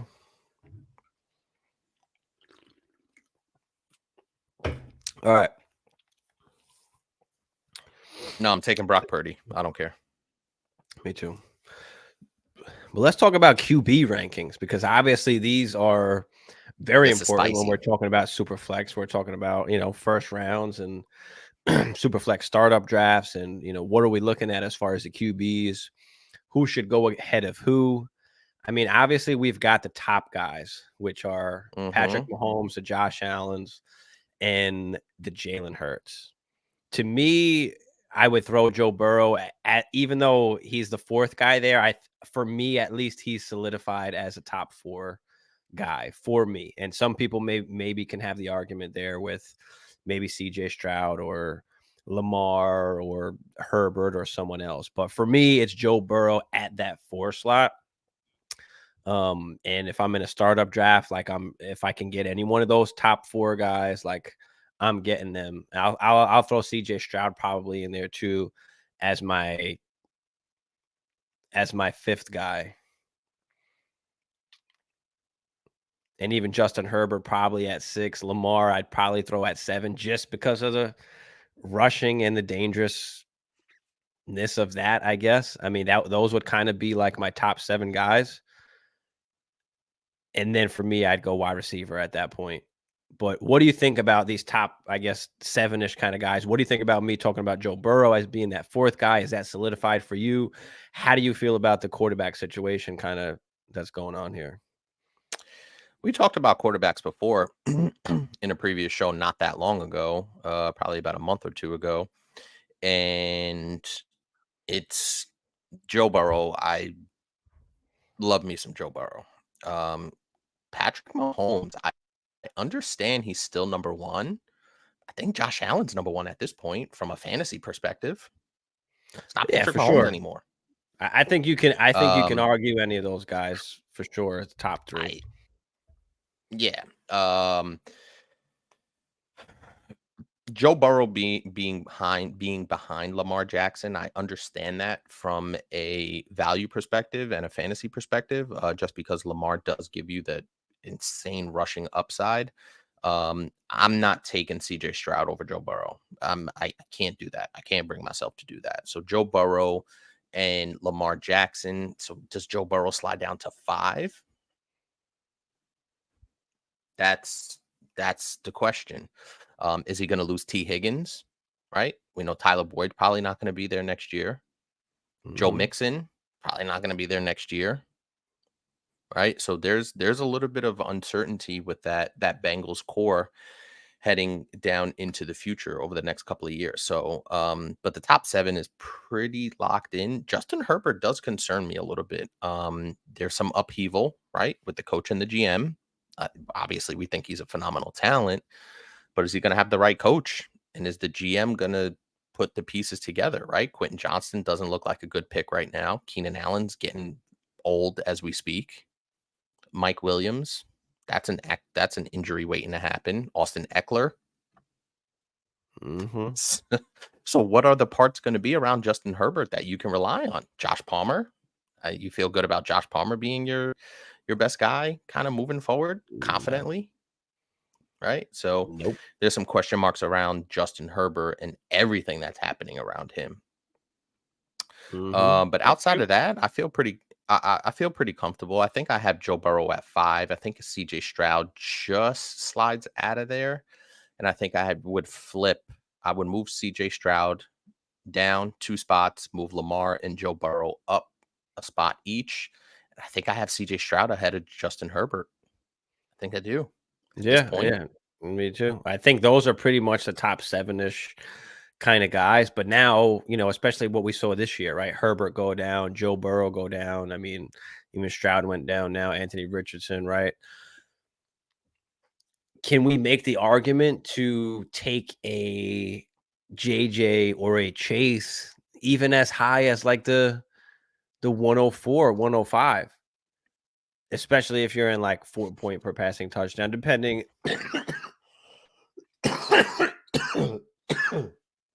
Obviously, a league format kind of makes a difference here, but could we make the argument after the top 3 of Allen, Mahomes, and Hurts, or which way you want to put it, that you can throw JJ all the way up there as the 104? Like, would you be comfortable taking JJ or Chase at the 104? Or would you have to lock in one of those top guys? In a super flex league, I'm not doing that just because that's going to leave me really, really short. And especially if I'm at the 104, I'm not picking again to the back end of the second round. And that's going to leave me with Kyler Murray, potentially. Maybe something even less than that. Dak, maybe. Right? So I'm not. That's what I'm saying. I'm not doing that. Absolutely not. I'm not taking Joe Burrow. I'm not taking Justin Jefferson over Joe Burrow or Lamar Jackson in a super flex if I'm at the 104. I'm not doing it. Yeah. I mean, that's close. I mean, what we've seen this year with the quarterbacks, it's like, damn. Do we just take the wide receiver and then try and take advantage of some of the values? Like last year, we saw like Tua as a great value, right? I mean, next year you're going to see Trevor Lawrence probably drop. You're going to see probably Tua drop. You're going to see Dak drop again, right? You're going to still see Kyler Murray fall, Justin Fields, Jordan Love, Jared Goff. I mean, obviously, then you start getting into kind of no man's land, but yeah, I mean, I think you kind of, if you can know your league a little bit, like what's going to happen, or some of the QBs going to drop, like, yeah, it's tough. I think it really kind of matters on the format. Also, for the most part, I would say Also, probably the top 7, top 6, and then I would probably go with a JJ or a Chase. JJ was hurt for an extended period of He was. time, and Jamar Chase is Chase hurt too. right now. Chase too. That's true. That's true. I just So feel like if it's looking not at it one from of that those standpoint, top, right? If it's not the top, let's just say 6, Mahomes, Allen, Hurts, Stroud, Burrow, maybe Herbert you could throw in there. Maybe not even Burrow. I just feel like after that, if I'm taking a T-Law, Tua, A-Rich, even, I don't know, Purdy, who knows how high he goes, like, then I'm going against guys like Patrick Mahomes, Allen, or Hurts, and then I have like a not even a top wide receiver to go against that other team's top wide. You know what I mean? Like now they're beating me almost twice. They've got the better quarterback and they've got the better wide receiver if they're picking in front of me, right? So at what point is it to pivot off of that top end or top tier QBs to say, you know what? Let me now be able to compete with the top wide receiver to kind of collide with going against their top quarterback. Because what's the difference between, I guess, Herbert or, waiting and winding up getting a Tua or a Purdy or a Dak? yeah, I think the cutoff line is probably at that 106-ish if you're in a 12-man league, right? Because you're going to get the swing around, and you could get, like you said, you could get Tua potentially in the second, at the beginning of the second round, mid second round, maybe if you're lucky. So I think the 106, 107, somewhere around that range is the cutoff for me in super flex dynasty leagues, just because you need that QB1.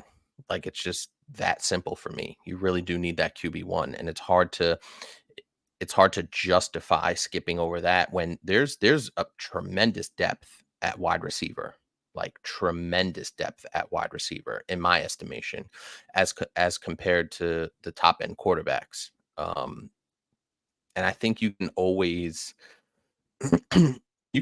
go out, not always, but I feel like you can make up the difference in wide receivers, but it's hard to make up the difference in a top 4 or 5 quarterback. Well, I guess, yeah, no, for sure.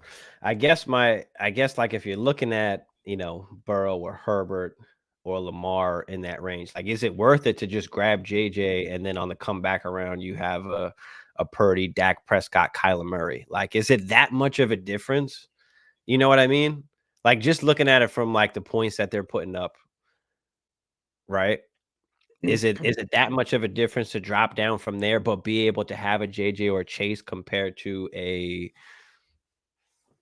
I don't know, Waddle, or who else is going in the back end there, Olave type?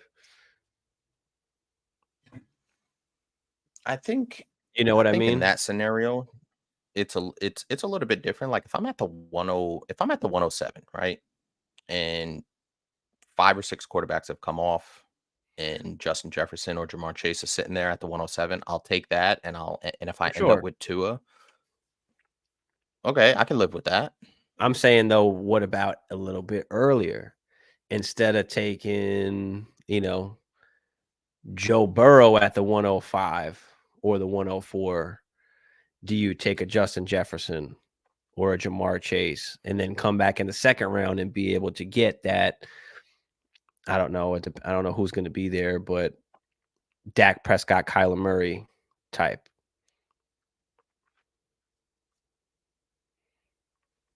And then, you know what I mean? So then you'll have let's just say you wind up with JJ and Dak, or Kyler Murray, JJ and Kyler Murray, instead of like Burrow and Chris Olave.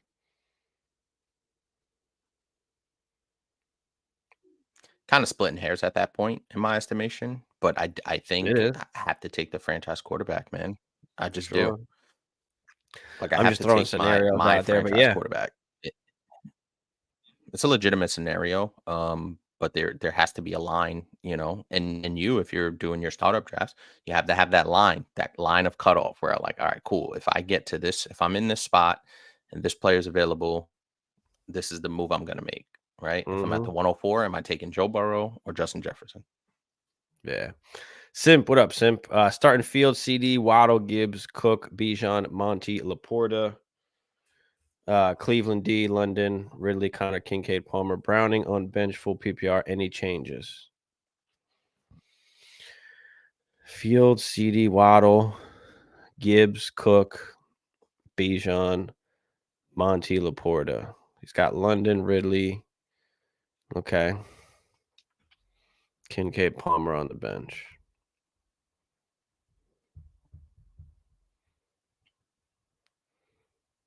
The problem is Bijan shouldn't be a question, but he is. Yeah, so it's either London or Ridley, though, instead. I mean, who are these guys playing? London, I believe, is playing Jacksonville. So the Falcon. No, London's playing home against the Colts. Okay. And then you got Ridley. That was Jacksonville. The Jaguars. Ridley playing at Tampa. Ooh, okay. So can we play?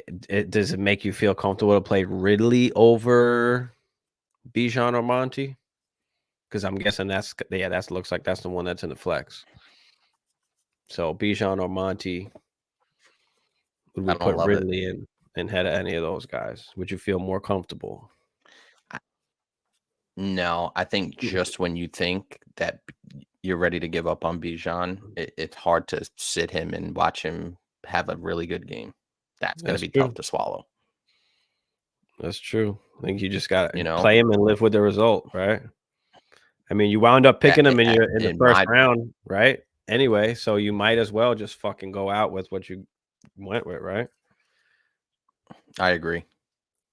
Fuck it. Because if you play Ridley and he gets you 3 points, you're going to be very disappointed. That's because true. Ridley has shown you that he hasn't been able to live up to the expectations that you had for him going into the season. With Bijan, while he hasn't lived up to the expectations every single game, I can die on that hill.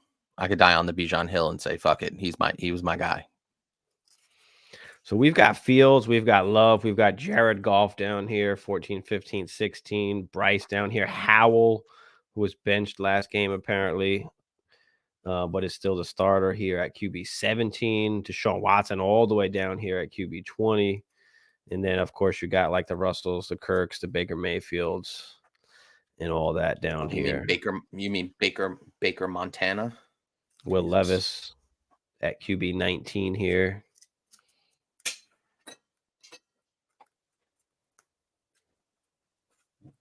Yeah, I think these guys are plenty fine as the super flex quarterbacks, but there's a lot of movement here potentially, right? In a guy like Justin Fields, in a guy like Jordan Love. I don't think Jared Goff is going anywhere. I think that's probably the best value here. And I've been talking up Jared Goff for quite some time as tremendous value. If he's your super flex quarterback on a week in, week out basis, you feel really, really good about that. Jared Goff could be a little Jekyll and Hyde, but if he's your QB2, that's probably about as good as it gets as a QB2. Sam Howell, right? Sam Howell was QB, top 5? And he gets benched. Oh, he's there's a lot of things that there's a lot that goes into it. So I mean, we can't feel safe with Sam Howell anymore because we had the big episode on Sam Howell and we talked about how, all right, you know what, he could be somewhat safe.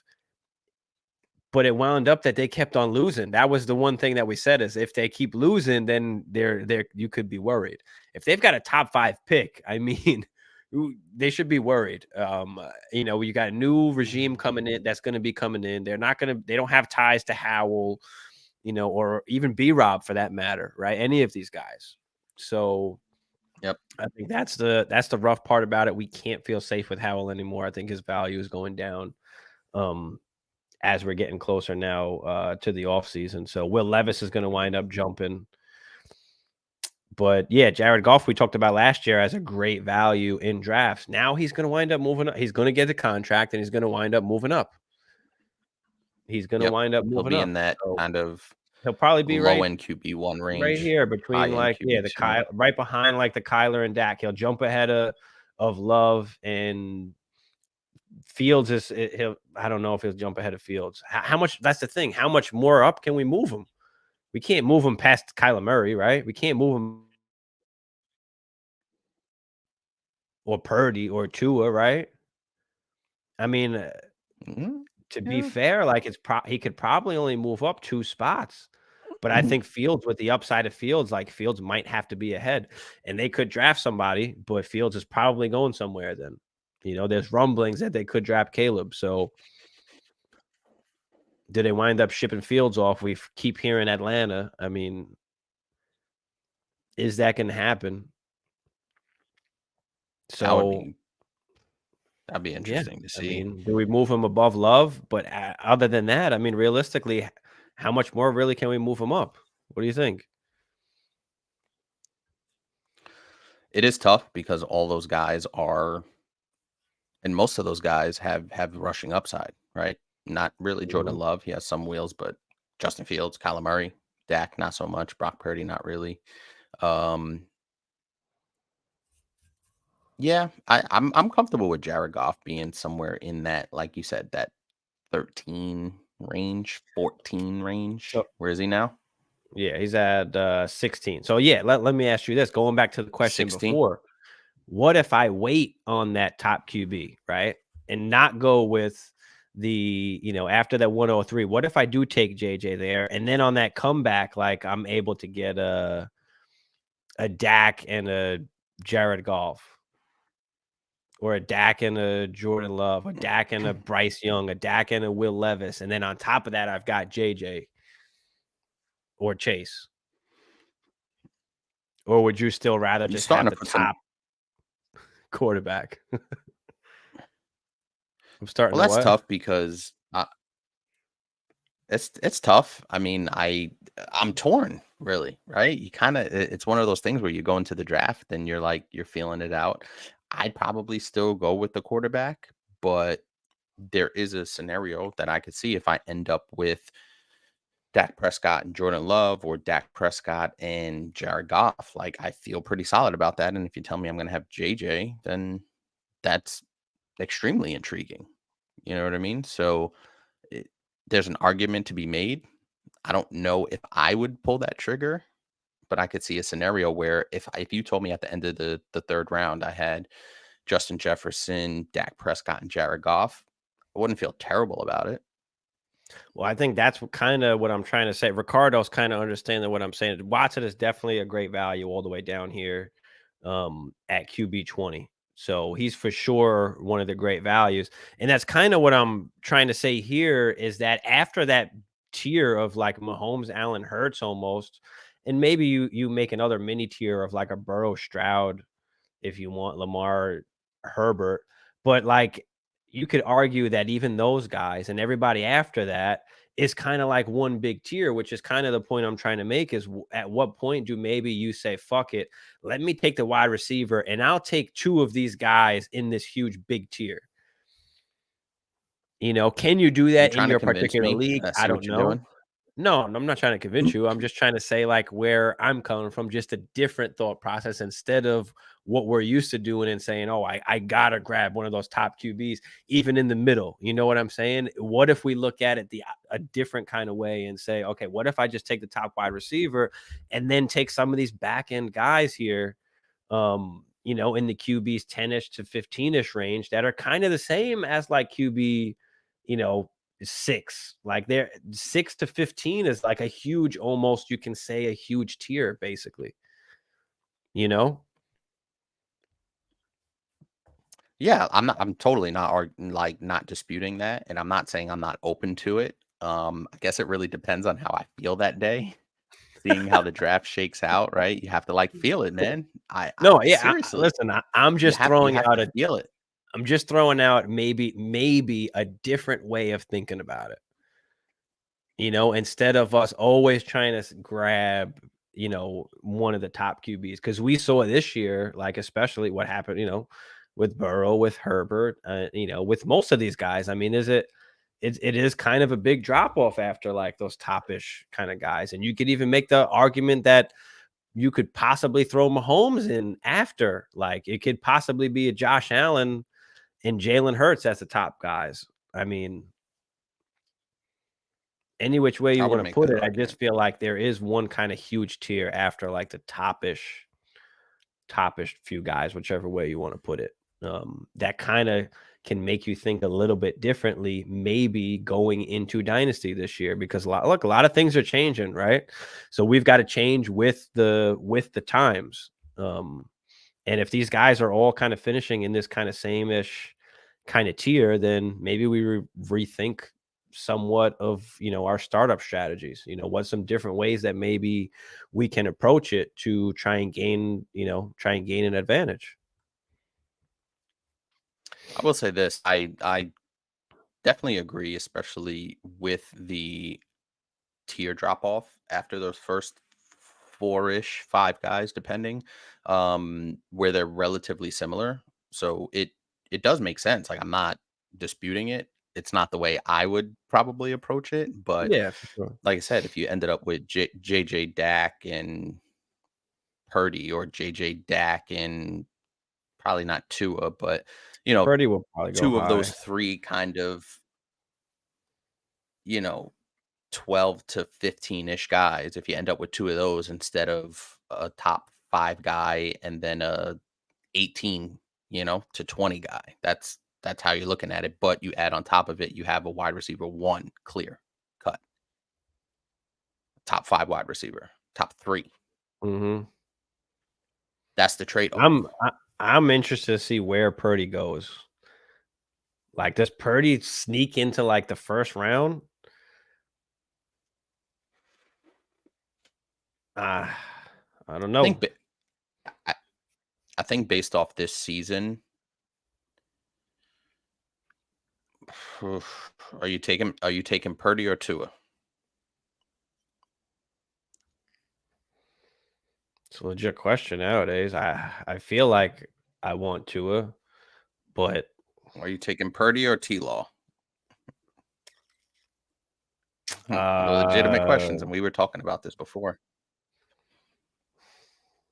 I don't know. I'm probably still taking T-Law, but at this point, like, I'm not even 100% sure why.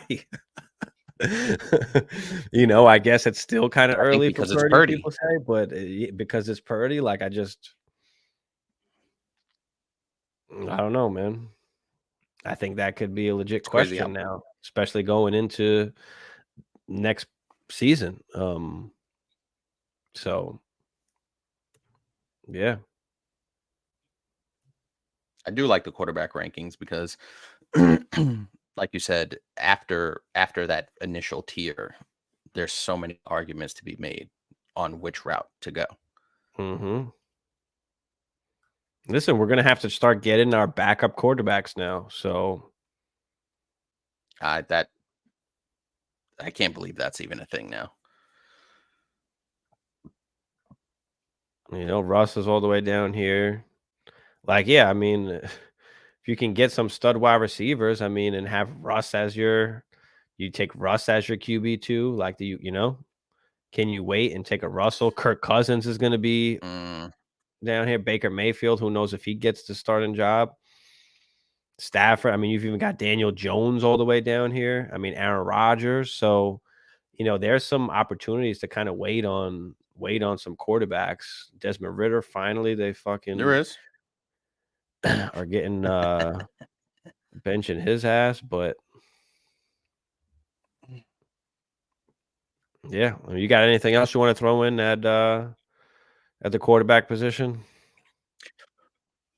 Also, too, the quarterback coming in, right? Where's Caleb going to slot here? Where's Drake May? Where's Penix going to slot in? Let's talk about that. Let's talk about that for a second. So Caleb, Drake May are probably going to be the same kind of as we saw last year with with Richardson and Stroud and Bryce is probably like back end first round picks. I can see Caleb going as high as like the 106, after Joe Burrow, CJ Stroud, Lamar almost. I could see an argument with Herbert, or I could see him go right after Herbert. Like, I could see him go that particularly high, but back end first, at least those two QBs are going to go. And if there's a third QB, which it looks like Jaden Daniels is possibly going to be that third QB that gets selected really high in the draft, he's going to be, early second round pick, maybe mid second round pick. So they're all going to go in the top 15. Let me put it that way. They're going to go in the top 15 picks of Dynasty Superflex drafts. If all three of these quarterbacks get selected in like the top 5, top 10. And that makes some of those guys after them even better values. Exactly. To go to your point, where if you want to get the JJ and then just wait and grab, like you said, and you end up with Brock Purdy and Dak Prescott, and you have Justin Jefferson, that just furthers your point that you were making earlier. You feel me? Exactly. So, there might be some different ways that we can attack some of these drafts this year, and we'll have to start getting one up soon and running this way. At least, maybe we can start one in the next coming weeks. We'll do a draft, just kind of see where people are at. Like, how are people feeling about, some of these quarterback situations, wide receiver situations, the rookies. I mean, how do we feel about some of these guys that are going to be coming in, and how does it change our startup strategy, or even just a dynasty landscape in general, right? Because we got to start talking about, right, the 101, the 102, the 103, right? We got to start talking about all these picks. We'll have a show on the draft picks and just kind of, where are they relative to the players, right? The wide receivers or running backs, quarterbacks, kind of. Where are they? Like, would you rather have the 103 or X player? We'll start getting into that. What is that kind of value? What kind of value does that look like? So, Tua or Stafford this week? Z Money said. Ooh.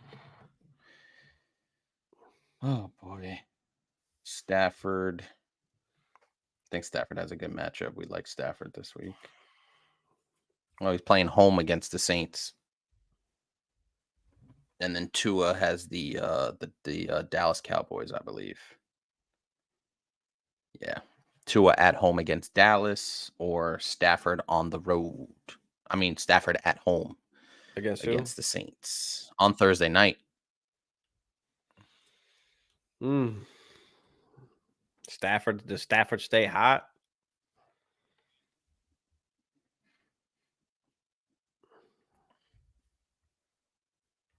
No, I'm taking Tua. Yeah, I think we just got to take Tua there. We know all it takes is one fucking pass to be a 70-yard, 80-yard touchdown. So, Mr. Bakes, Cup, Cook, Hubbard, or Diggs rest of season?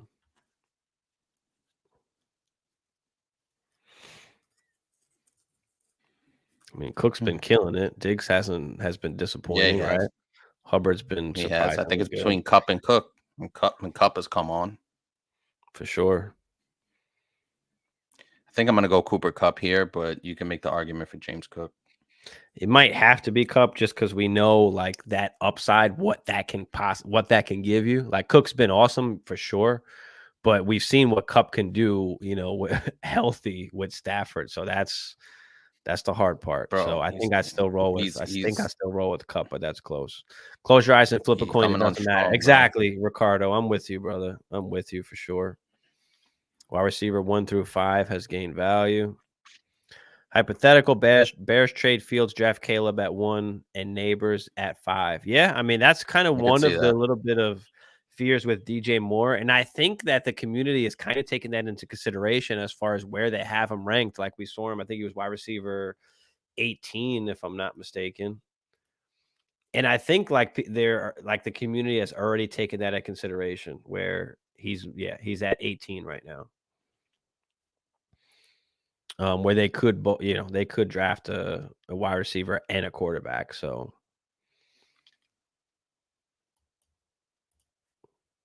O'Connell or Locke?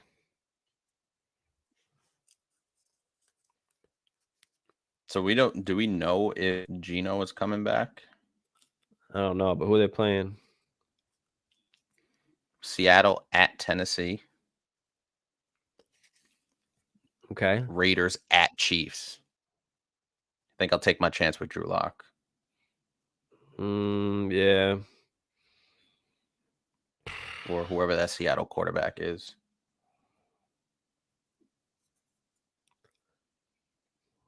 or the Raiders on a roll. They've unlocked something. No.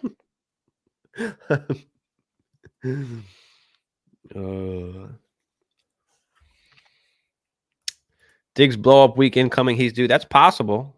That's possible. I said man. that last week, and I got burned, Ricardo. I thought Diggs was going to have. Oh, he was talking about for Dynasty. My bad. O'Connell or Locke for Dynasty.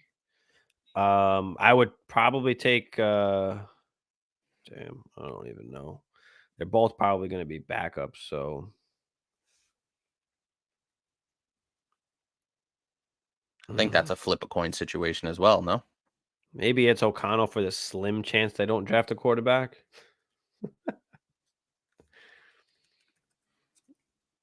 I mean, Aiden O'Connell, I believe, is the younger guy. Drew Lock's been around for a little while. Let me check.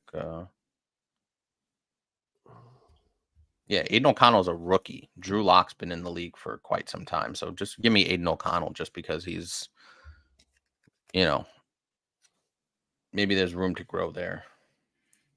Maybe. Drew Lock's been in the league for 4 years. Could Neighbors leapfrog May as a top 3 rookie fantasy pick if he goes top 5 and May goes to the place like New England? I think for sure. For sure. I mean, it's all going to depend on your league kind of and your format. If you're in a 10 team,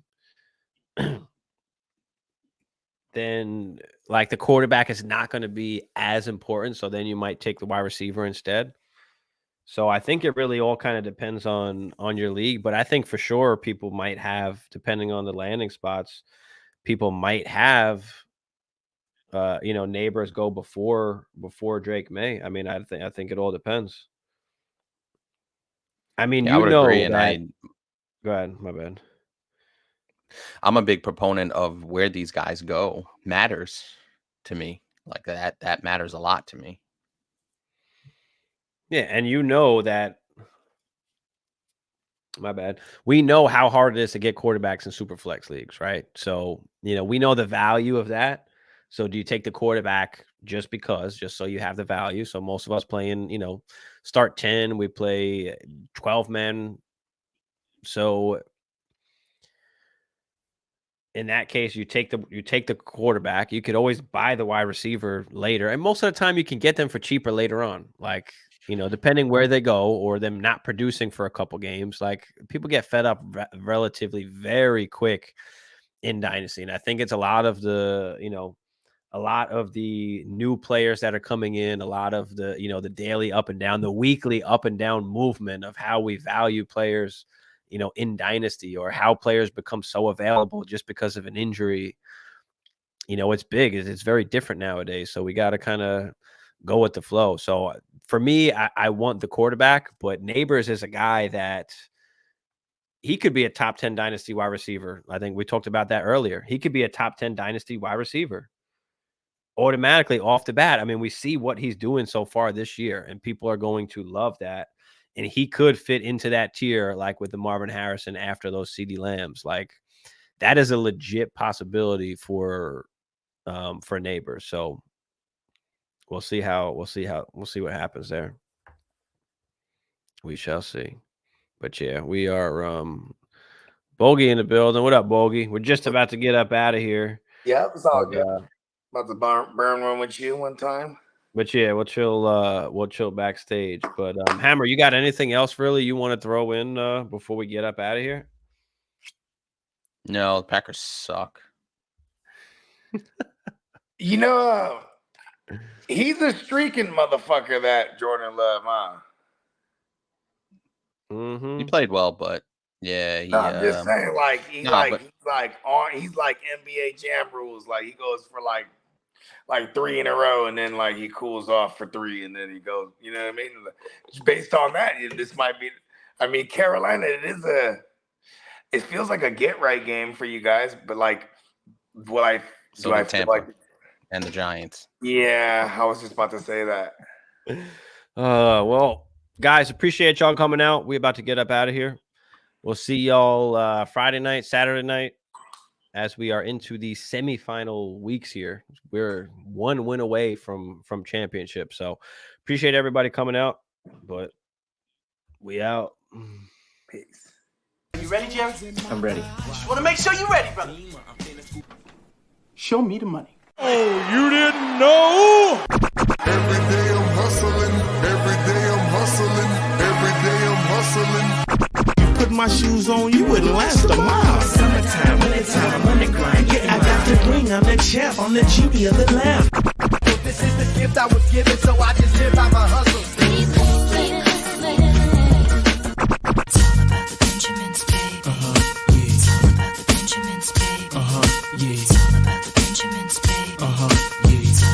Yeah, I keep me put in my pocket, it don't make sense, but don't make a profit. So I hustle, ladies and homies.